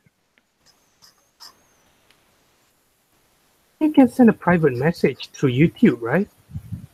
Not that you used to Yeah, be you able to do that. can. I'm not sure how you do it It's now. still there. It Yeah, should still be you in can there. still do it. I Whatever. think. Just he or she will see it.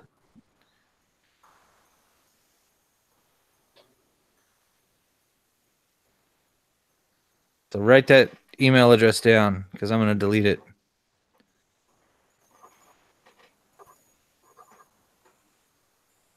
It's very easy to remember. I'm not going to say it aloud because I don't need anyone to spam me. I'll spam you. Oh, it would. I couldn't deal with it. I'd just delete the email.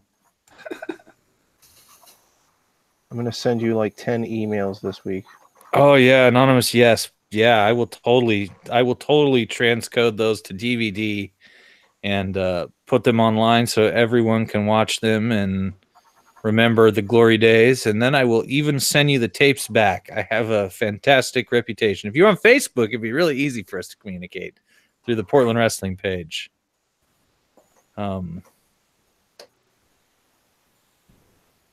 But you're not on Facebook. I tried that last time with Anonymous. Yes.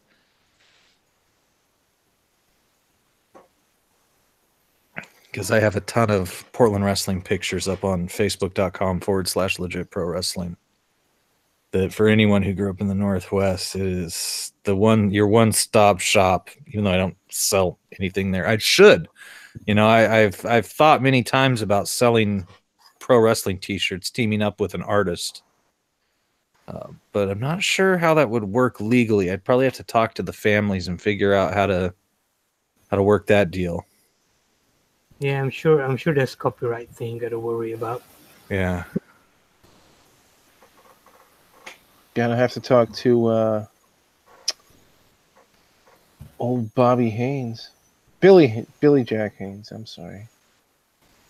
So yeah, Anonymous, yes, just shoot me an email so that we can communicate that way, and we can definitely meet up sometime, or you can ship them to me at my P.O. box or however you want to do it. Not a big deal. I'm always looking for new Portland wrestling. It's ridiculously hard to find. I still haven't found all of my favorite memories from when I was a little kid watching Portland wrestling. Somebody out there someday is going to send me a tape, though, and I'm going to finally see what was most memorable to me. I've seen some of it. It's really interesting to see this old footage that you grew up watching, and you see it, 25 years later or 20 years later. And I had these very vague memories from when I was probably 3 years old. It was probably like the very first wrestling I ever saw. And I couldn't figure out who this wrestler was, and I tried to describe it to fans I'd met and wrestlers I'd met who were older than me, and nobody could figure out who it was. We thought it was the Grappler because, like, the mask, I just kept telling him it was like the Grappler's mask, but it wasn't. There was something different about it, and the guy had this red cape or red cloak that he would wear, and everybody just look at me like, I have no idea what you're talking about right now. And then finally I got this tape, and there was a wrestler named Dave Sierra who legendary here in Portland in the 80s and was also legendary in Puerto Rico. He was a huge star in Puerto Rico too. And it was really weird because he basically go between like about the two farthest places you could get in North America, from, one side of the, the southeast portion of the country down, by Florida, and then all the way up here to the Northwest. And he wrestled under multiple names here in the Northwest. Originally, he was called the Destroyer, and then he became the Assassin, and then he became Top Gun.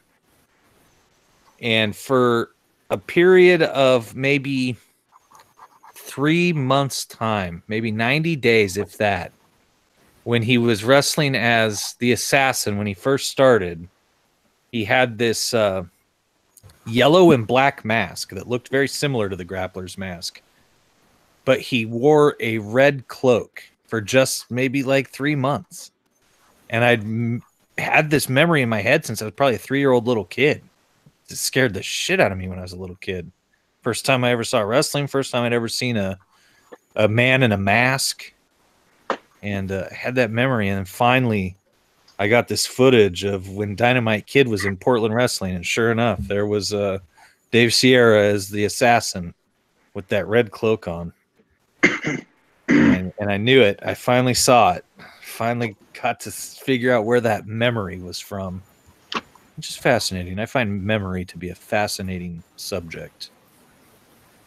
But anyways, back to all you sexy artists and your sexy drawings. You guys are just rocking it here. You called me sexy, oh my. So Mior and I are working on a comic book together, which I'm excited about. Nice. I was waiting to see if you wanted to talk about it because I didn't want to reveal anything until you're ready. Yeah, absolutely. It's for Lone Star, which is by Doug Garrett. They did the first issue was a success. Lone Star. Lone Wolf. God dang it! I get them confused so much, and because when I was doing the moderating for Mike Miller, I typed Lone Star probably 2,000 times, and so it's just permanently ingrained in my head. And it just comes out. I'm not even thinking about it. It's Lone Wolf, though, by Doug Garrett. And he did the first issue, and they had a successful campaign on Indiegogo. And he wanted to do an anthology book. Which is still in demand if you guys want to go buy. Yeah, it's still in demand. And it's something like $8 or $10. And you get the black and white version and the color version, maybe. You have to go look. I can't verify that for sure. But I came up with an idea for a story that's actually rooted here in the Northwest based on some true stories from the past here in the Northwest. And it's a supernatural book about a Cherokee Indian who lives for hundreds of years and battles supernatural beings like zombies and vampires and all that jazz, witches and all that. And so my story is actually based right here in the Pacific Northwest. And I thought, if there's one guy I could have draw it, it would be Mior. And obviously, he likes to draw vampires and masked wrestlers. So then I started writing the script, and Doug told me, yeah, just keep it between like 10 and 12 pages. That's my bad impression of Doug Garrett from Tennessee. And I started writing the story, and everything was going great yesterday. I was like, I was on about page 6 yesterday. It's like, okay, this is going to be like, I told him, like, it's probably going to be 12 or 15 pages. And Theo was showing me the script, and I was like, oh, this looks awesome. Can't wait. And so then I sat down to finish writing it today, and I got to page 27, and I still wasn't done. And so all of a sudden, it went from being a little 12-page part of an anthology to something much larger. And I got to finish it up tomorrow. I'm on the 3rd act, though, so how exciting! That's good. I write pretty fast, and nothing stops me. It's just when I have to do research, I have a hiccup, and I have to just get on the internet and go down rabbit holes until I feel satisfied that I found the answer to the question I had. And I have to say to everyone listening, the legend behind this story is creepy as hell, man. It's like it's a true story too. It's an actual like legend from what Theo told me, and it's creepy as hell. I'm like, whoa. It is creepy. It is spooky.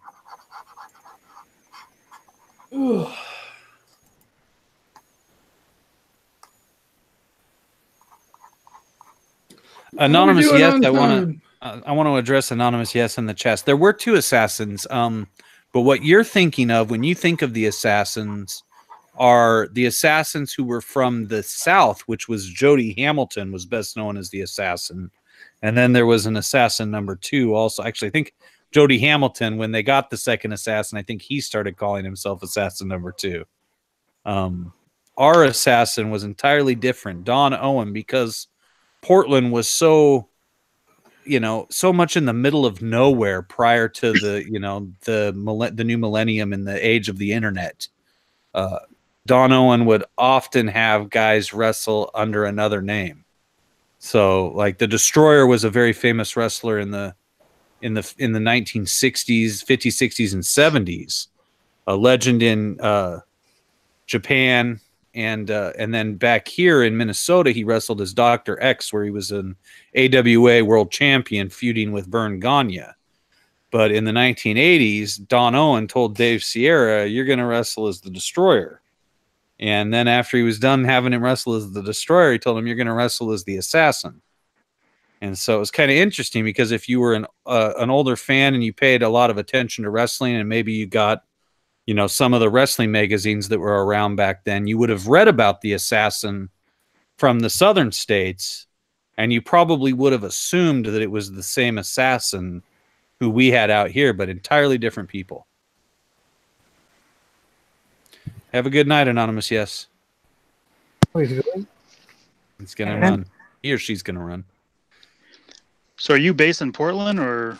Yeah, I'm in Washington, but when you live, in this area, you just say you're from Seattle or you say you're from Portland, whichever one's closer. Okay. Because it's just easier. I would assume people everywhere else do the same thing for the most part. Yeah, I live in Grosse Pointe, but I just say Detroit. That way I get the sympathy too. Oh, I was just going to say, I'm so sorry you're in Detroit. It seems like Chevy's starting to boom there in Flint with the plant where they're building all the Silverados. Yeah, at least they're touting it like they are. People want to buy trucks. They don't want to buy little pieces of crap cars. Yep. Jeremy, do you want to disclose the state you're in, or? I am in Minnesota. Oh, okay. It's in Minnesota. Yeah. So my ears perked when you mentioned Minnesota. Oh, yeah. Home to many great wrestlers. Oh, yes. Check out the Minnesota Wrestling Hall of Fame in Robbinsdale. A lot of guys came out of Robbinsdale. You had Mr. Perfect and I believe Mean Gene. Mean Gene was there, and Rick Rude. Yeah, there's many more than that. Yeah. Yeah, Hawk and Animal. Wasn't Hawk and Animal from that area too? Yeah. They have a little Hall of Fame there. They have, the woman they have who a gym runs up it here is too. very nice. Gold's Gym? No, the Animal runs a gym. It's just called the Gym. I don't know if it's still around, but it's in Plymouth, or it was in Plymouth. I don't know. I haven't been up in that area for a while. Cool. Now, Ninja or Jeremy, are either of you willing to do the La Parka dance after you're done with this? Absolutely not. Well, I would, but I cannot do that because my camera is not set up for that. It's not set up to videotape you dancing? No. I don't have a room La for it. Parka mask. I'm sorry, yeah. Well, I mean, maybe that giant ugly beard you've been growing can double as a La Parka mask. Yeah, not everybody can be as handsome as you, I suppose. No, that is true. That is true. You are very handsome. We just need to shave that beard off. I'll keep my beard. You shave yours off. Oh, I see how it is. Uh-huh. That's how it is. Now, Eric Hodson from Dreaded Dinosaur, why did you choose this golden color for the mask? I had something I was pretty happy for going into this, just before you gave the 30-minute mark. Then the cat stepped all over my keyboard, and that layer of color just went away, and I couldn't get it back. So, started over. Aren't cats wonderful? Yeah. Well, I'm going to announce that you guys have officially 10 minutes left. Uh-oh. P.S. Melter, are you wrapped up already? Oh, I'm wrapped up. Yep. Do you want to make the straw poll? Sure. Give me a second. Oh, we're doing an actual voting this time. We do the voting every time. You didn't know that? I don't remember if we did voting last time. I remember. I'm getting older. You are old and feeble-minded. You need your ginkgo biloba. Hanging around Slick Jimmy too much. He fell asleep quick tonight, man. That was unexpected. He must have. Maybe he was doing something during the day. Maybe. He must have got up early. We were up late last night. We were up till like 3 in the morning. At least I was. And yeah, we were. We were up late for me. Working too much. Gaining too much knowledge. You're doing Blue Demon, right? Mior is doing Blue Demon and versus Nosferatu. Count Orlok, if we're going to be specific. Getting his butt kicked. I'm just about Dracula because I can't spell that. Don't say Dracula. I'll spell it for you. Vampire. All right. Or vampire. Vampire. I'll just put vampire.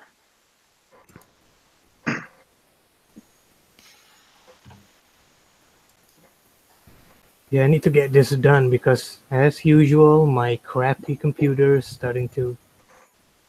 Oh, no. Mm-hmm. Oh, I hear it bugging out. Yeah, you can hear it.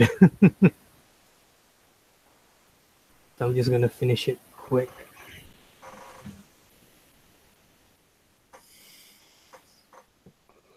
I like the choice of blue. Two of us chose Laparca. I like your choice of blue for your vampire, Mior. Well, yeah, he's about to he's going from dead to deader. And I think anyone's going to turn blue at the thought of getting their ass kicked by a... Oh, I thought it was just a creative choice. You're already dead. Well, it's that too.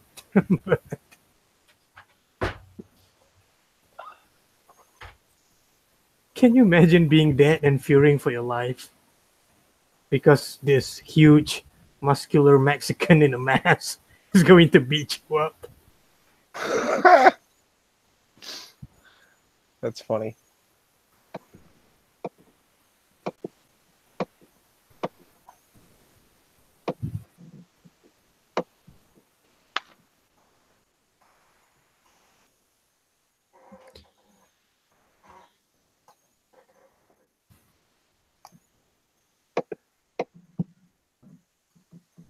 Mior, you use you don't use a tablet, correct? You use like a Wacom?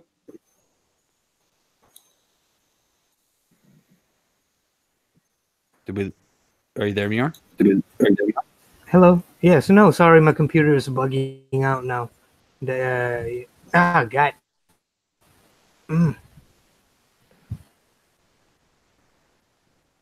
Hello, Pio. Hello. How are you? Thank you. My computer is being... man. Sorry, what were you asking me? You don't use a tablet, do you? Actually, I do. Oh, you do? Oh, wait. Do you mean tablet as in... I mean a tablet where you draw on the screen? You use like a Wacom pad, right? Yes, that's what I use, yeah. Because one of those tablets where you draw directly on the screen is really expensive here in Malaysia. I think last I checked I think the cheapest is probably around 12,000 ringgit or something. And how many American dollars is that? Oh, I think it's probably cheaper. Divided by 4 should be, I think, $3,000. Oh, that's still very expensive. Oh, it is. It is? How much do they usually sell for in America? You guys tell me. Let's ask the artists. Holy shit! Yeah, I'm using the same kind of setup as Mior because I can't afford one of those nice screened tablets.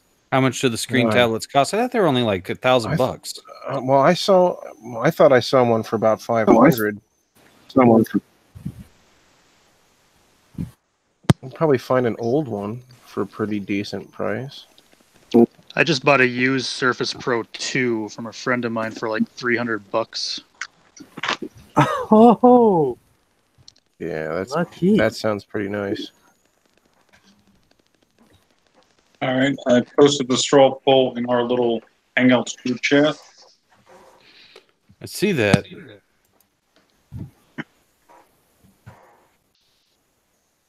All righty. I'm going to say you gentlemen have 4 minutes remaining.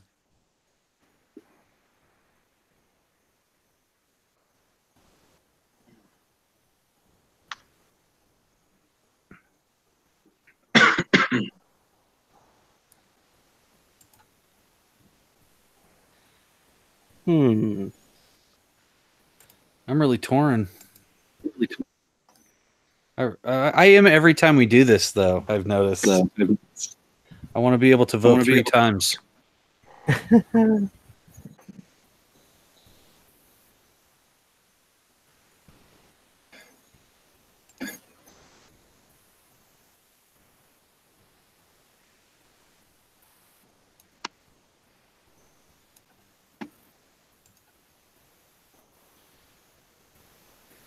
You gentlemen have 3 minutes remaining. I noticed that the poll is not in the chat for the video. Say that again?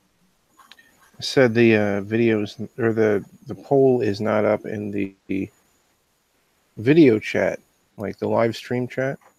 Yes, That yes. the people that are watching. It's not time to Oh, it vote. is? We have 3 minutes remaining. Ah, okay. Then My apologies. do you think you're going to win, Ninja? Well, it's very possible. It's possible. So I am drawing the chairman of WCW. That you are. Oh, got a little Eric Bischoff. A little Bischoff in the house. That was the general manager. Yes, that's the GM. Oh. So you're okay, then when you turn? Shh, Melter, you're talking too much.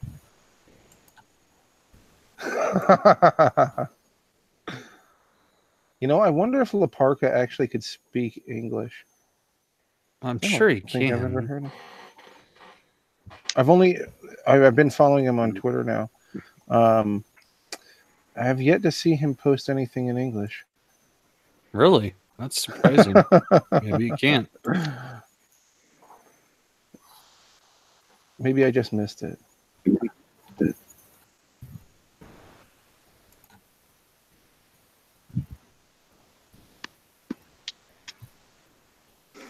You gentlemen have 2 minutes remaining. That is a pretty badass psychosis, though. Mine? Thanks. Yeah. I wasn't sure which one to do because he had like a few different variations of the black and white, as well as he had some other cool color costumes with body armor. I like how he dressed like what was it, Vegeta. Yeah.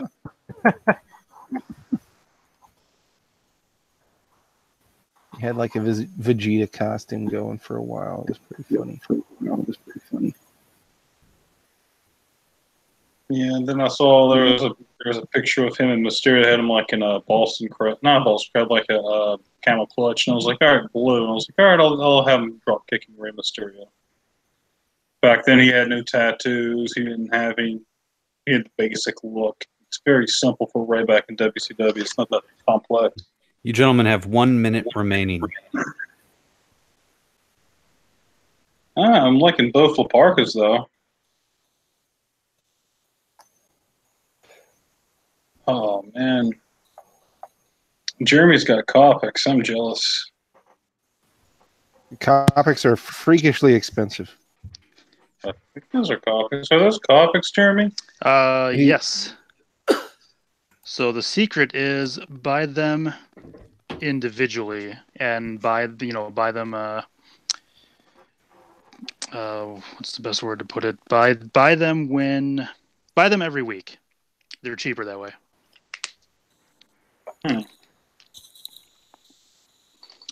And That is a very, very buff Laparca. That's because it's LA Park. Oh, right. Laparca always remembers him as being fat. Laparca wishes he was that buff in real life. All right, gentlemen. Our time has expired. So we're going to go through these. I'm going to share now. After I go through each of these characters, I will share the straw poll in the chat. And we'll just start immediately with your friendly neighborhood ninja. Pull out ninja. There we go. Pull out more. That's what she said. Uh-huh. Here we have your friendly neighborhood ninjas version of Laparca. It's very good, Ninja. I like it. You draw characters that don't have human faces really, really well. Not to say that you draw characters with human faces, but this reminds me of kind of like your Psychotron work that you're doing with Doug Garrett on that comic book. And I don't know, there's just something about it that appeals to me quite a bit. I really like it. Why, thank you. So this is your friendly neighborhood ninjas, Laparca. I like the chair. Next, we have P.S. Melter, who has drawn Psychosis, and he is drop kicking. Who is that? I can't quite tell you. Rey Mysterio. It's Rey Mysterio. Okay, your camera's a little fuzzy. Sorry. That's P.S. Melter with Psychosis, drop kicking Rey Mysterio Jr. Next, we have Munir. Did I say that right? Is it Munir? Munir, but man, I don't mind. Just pronounce it any way is comfortable for you. Okay, Munir. Munir has drawn the legendary Blue Demon, who has a deadly vampire in the torture rack. He's not deadly anymore. He's terrified of Blue Demon. That's Munir with Blue Demon versus the vampire.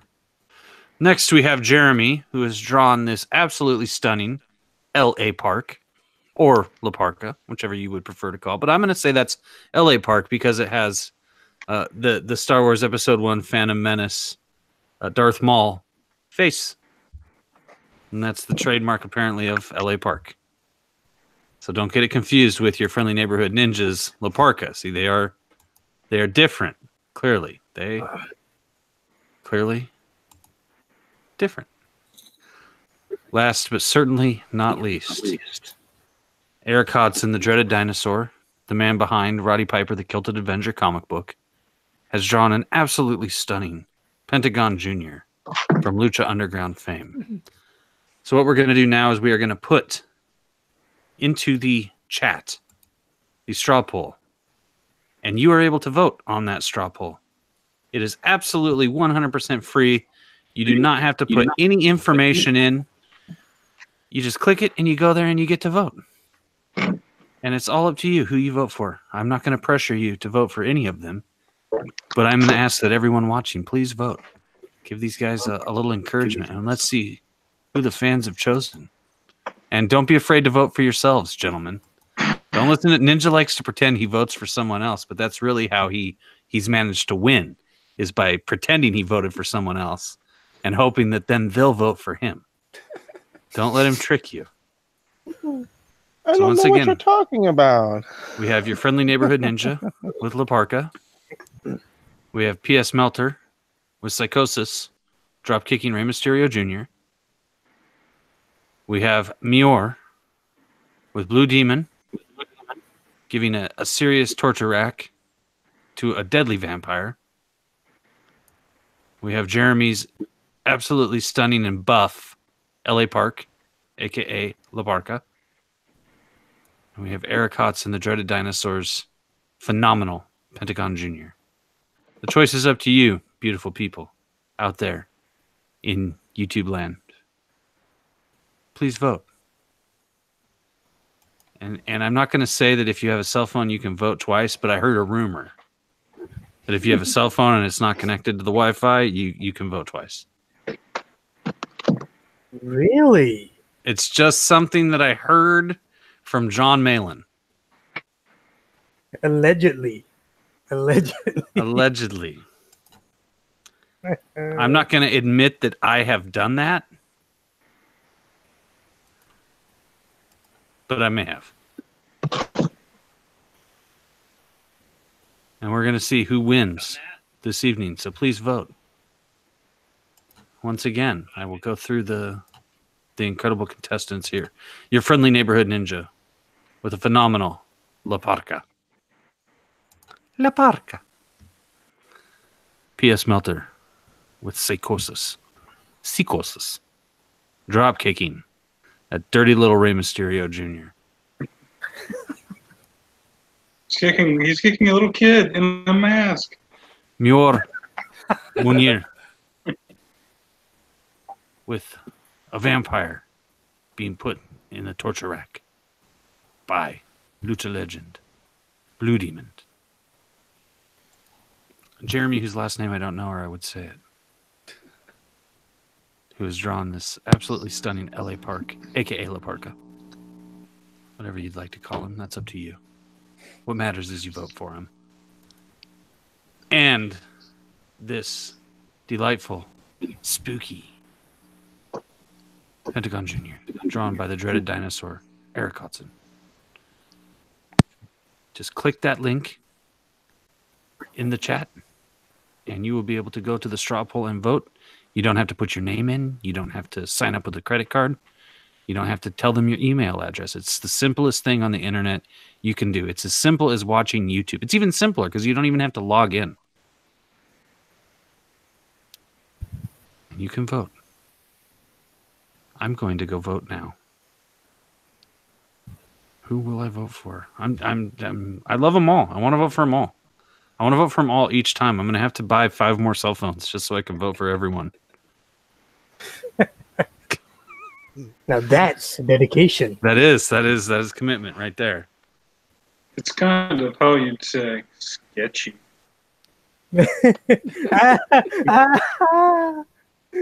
Oh, Lord.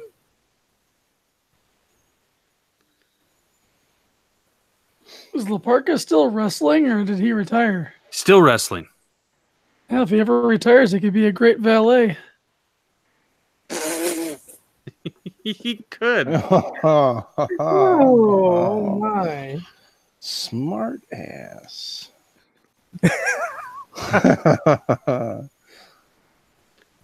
Now I'm going to recommend everyone vote in the chat. If you're watching this, please vote. Please vote. If you participated, please vote. I recommend voting for yourself. If you don't, who will? I mean, I will, but I'll vote for all of you. I'm not worried I've about got it. 9 so far. Okay, let's take a look here. One more time, I will go through the choices. We have La Parca, as drawn by your friendly neighborhood ninja. We have Psychosis, dropkicking Rey Mysterio Jr., as drawn by P.S. Melter. We have Blue Demon giving the torture rack to a hideous-looking vampire, as drawn by Muir. We have LA Park, also known as La Parca, as drawn by Jeremy, with a secret last name. We have Pentagon Jr., as drawn by the dreaded dinosaur, Eric Hodson, creator of the Roddy Piper Kilted Avenger comic book. And he's been finished for like an hour because he's that fast. It's pretty amazing. He could have drew Pentagon Senior in all this time. This is your last chance to vote for one of these stunning creations. Your choice. Last chance to vote. Please do now. If you have not voted, please click the straw poll and vote. One last time. La Parca by your friendly neighborhood ninja. Psychosis dropkicking Rey Mysterio Jr. by P.S. Melter. Blue Demon torture racking a dastardly little vampire by Muir. L.A. Park, a.k.a. La Parka, by Jeremy. And Pentagon Jr. by the Dreaded Dinosaur. I'm going to give you 10 more seconds to vote. Please take the time, click the straw poll. You don't have to put in your credit card. You don't have to put in your email. There's nothing to sign up for. There's no cookies attached to this. You just vote. It's really easy. It's easy and fun, and we do it every week. I mean, you know, like there's guys doing streams every night of the week practically where they're doing drawing competitions, and we all vote. It's fun. It's silly, and it encourages these fine gentlemen who take their time 2 hours out of their lives to draw all this. So please just give them a vote. If you have a cell phone, vote twice. Vote often. So I will go through them one last time, and then I'm going to tally the votes. Your Friendly Neighborhood Ninja with La Parka. P.S. Melter with Psychosis, Dropkicking Rey Mysterio Jr. Muir with Blue Demon, putting a torture rack on a dirty little Nosferatu. L.A. Park, a.k.a. La Parka, as drawn by Jeremy. I'm trying to discern what that last name is there. Diobomb? It's Pure Boom. Pure Boom? Yes. That's your real last name, Pure Boom? Yes. That's a really awesome last name. What is that ethnicity? Where does that come I from? believe it's Dutch. It's and Dutch. It translates to pear tree. Oh, pear Are you tree. sure? Are you sure it's Dutch and not Muslim? Oh, Uh, oh no! Oh God, I can't believe I just said that live. Oh shit! I'll ask. Pure Boom. Don't worry, there's only 11,000 people watching. Yeah. We're okay. Last but not least, the dreaded dinosaur Eric Hodson has drawn this stunning Pentagon Jr. from Lucha Underground. Yeah. So please vote. Last chance to vote. The polls are closing right now. And for the record, to anyone listening, I'm Muslim, so I get N-word privilege. Okay. Okay, but not on this stream though. Okay, no. You say M word or N word? M-word.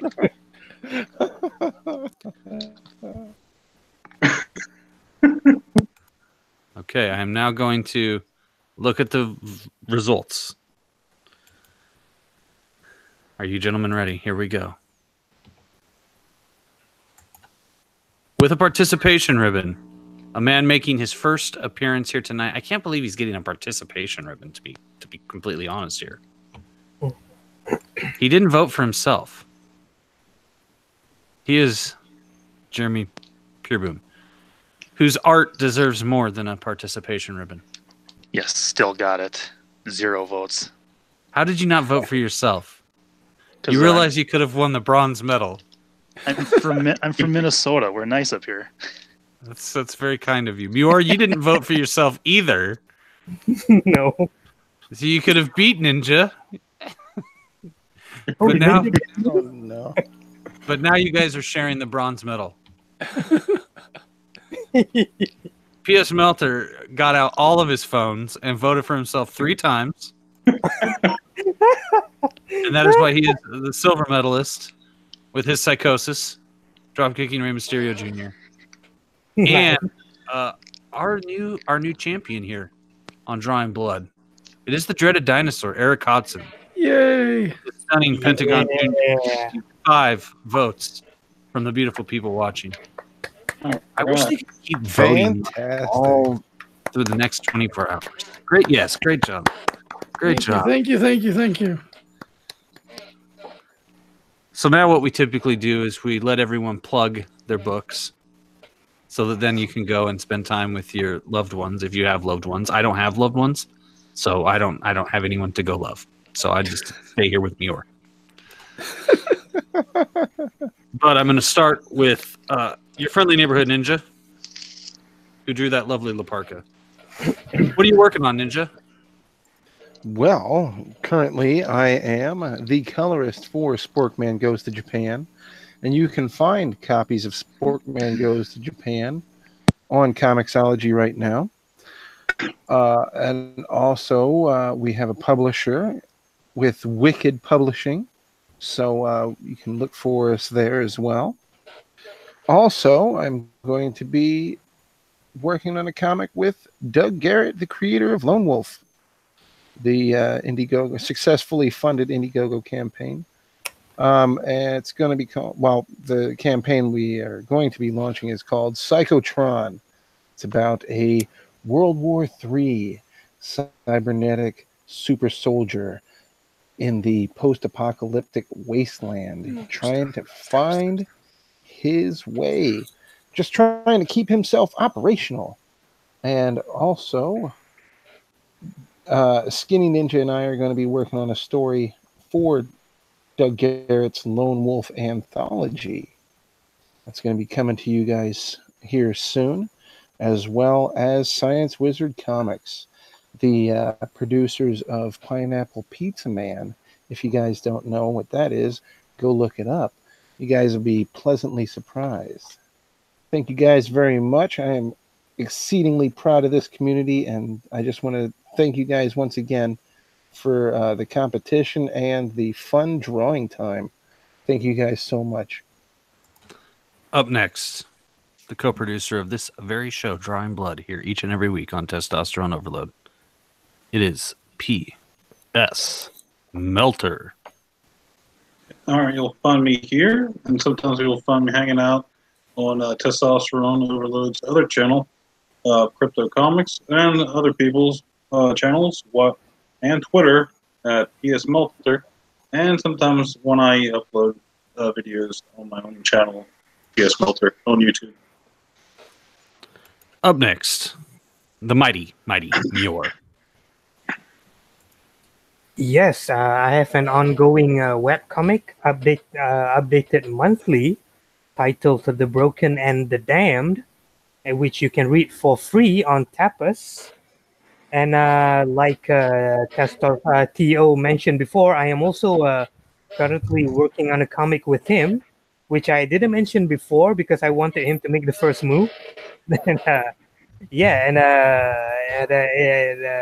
it is also it will also star the popular Lone Wolf, and I am also available on Twitter at Munermior, MUNEERMIOR, and you can contact me and talk to me there. I am also open for commissions. So if you're interested, you just shoot me a DM on Twitter. And I also have a Patreon and a PayPal account if you feel like supporting me in those ways. And yes, thank you. Theo, back to you. Up next, Jeremy Sonic Boom. Oh, my mic was off. Yeah, I don't have anything to plug right now. You got a YouTube channel you can plug though, right? People can go subscribe to you on YouTube? No, I don't YouTube. I got a Twitter and Instagram. Well, we're going to plug you a lot more because you have some talent at drawing, and we're going to bring you on Crypto Comics where we draw comic books and talk about comic books and properties of comic books because you're good. How did you actually find us? Was it Melter or was it Skinny or Slick Jimmy? So I want to say it was what is it pronounced? Is it pronounced Meltzer? Yeah, Melter. P.S. Melter. Yeah, through him, but also through Midnight Cherry. Oh, great. Oh, good. I love Midnight Cherry. Yes, he's a good man.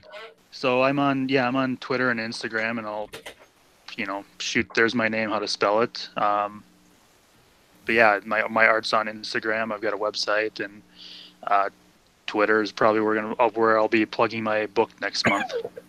Okay, great. And if you want to come plug that book on Crypto Comics, we'd be happy to do that. If you have a sexy chick who happens to be one of the characters in your comic, sometimes we'll do a drawing competition where everyone draws your chick. Yeah, she's actually, I do have a chick that is the main character. So. Okay, excellent.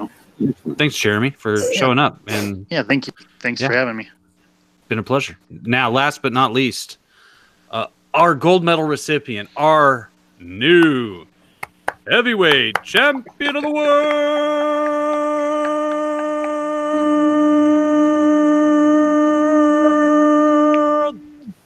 Aren't I? I know I'm pretty good at that. He's the dreaded dinosaur. He is Eric Hodson from Roddy Piper, the Kilted Avenger.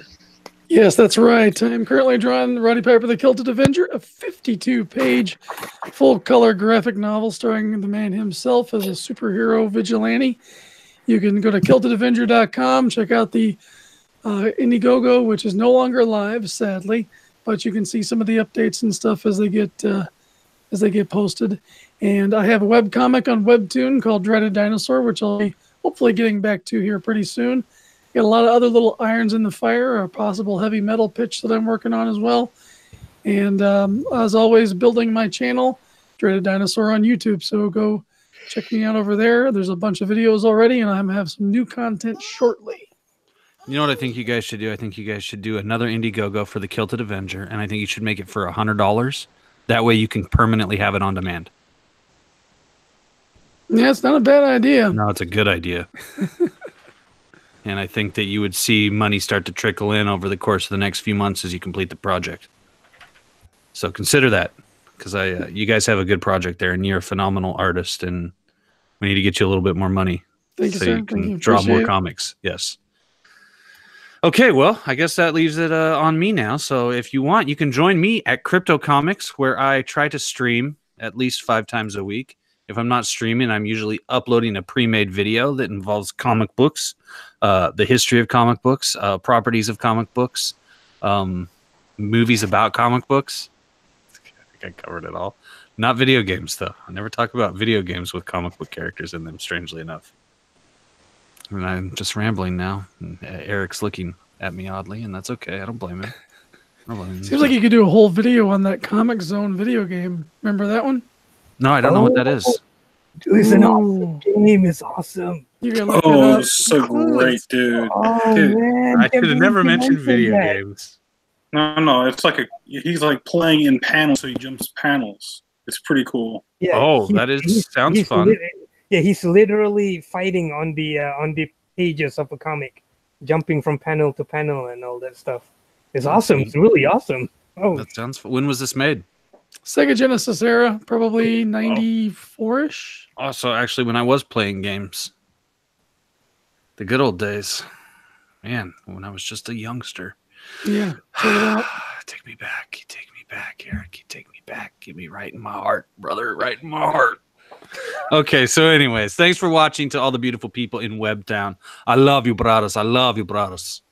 And we're going to do this again, maybe on Sunday, P.S. Melter. Is that when? Are we going to try again? Yeah, let's go back to Sunday. Yeah, that'd be great. Or do you want to do try this Sunday, or do you want to wait till next Sunday? I think we need to just contact, I don't know. We'll talk about it off air and we'll figure it out. Right. And we'll put it up and the people will know, They'll know. They'll come. If you build it, they will come. If you stream it, they will come. And I'm going to go hang out. So thanks for watching. And I'm done. I don't have anything I want to promote. We already talked about Lone Wolf, so we'll talk about that again later. Oh, Tio, I forgot. And also, Happy Chinese New Year. Happy Chinese New Year. Happy Year of the Pig. Yeah, it is. Gong Si Fat Chai. Okay. Well, hail Eric Hodson. Hail Dinosaur. Hail the dreaded dinosaur, everyone. Hail Dinosaur. Hail Dinosaur. Hail Hail Dinosaur.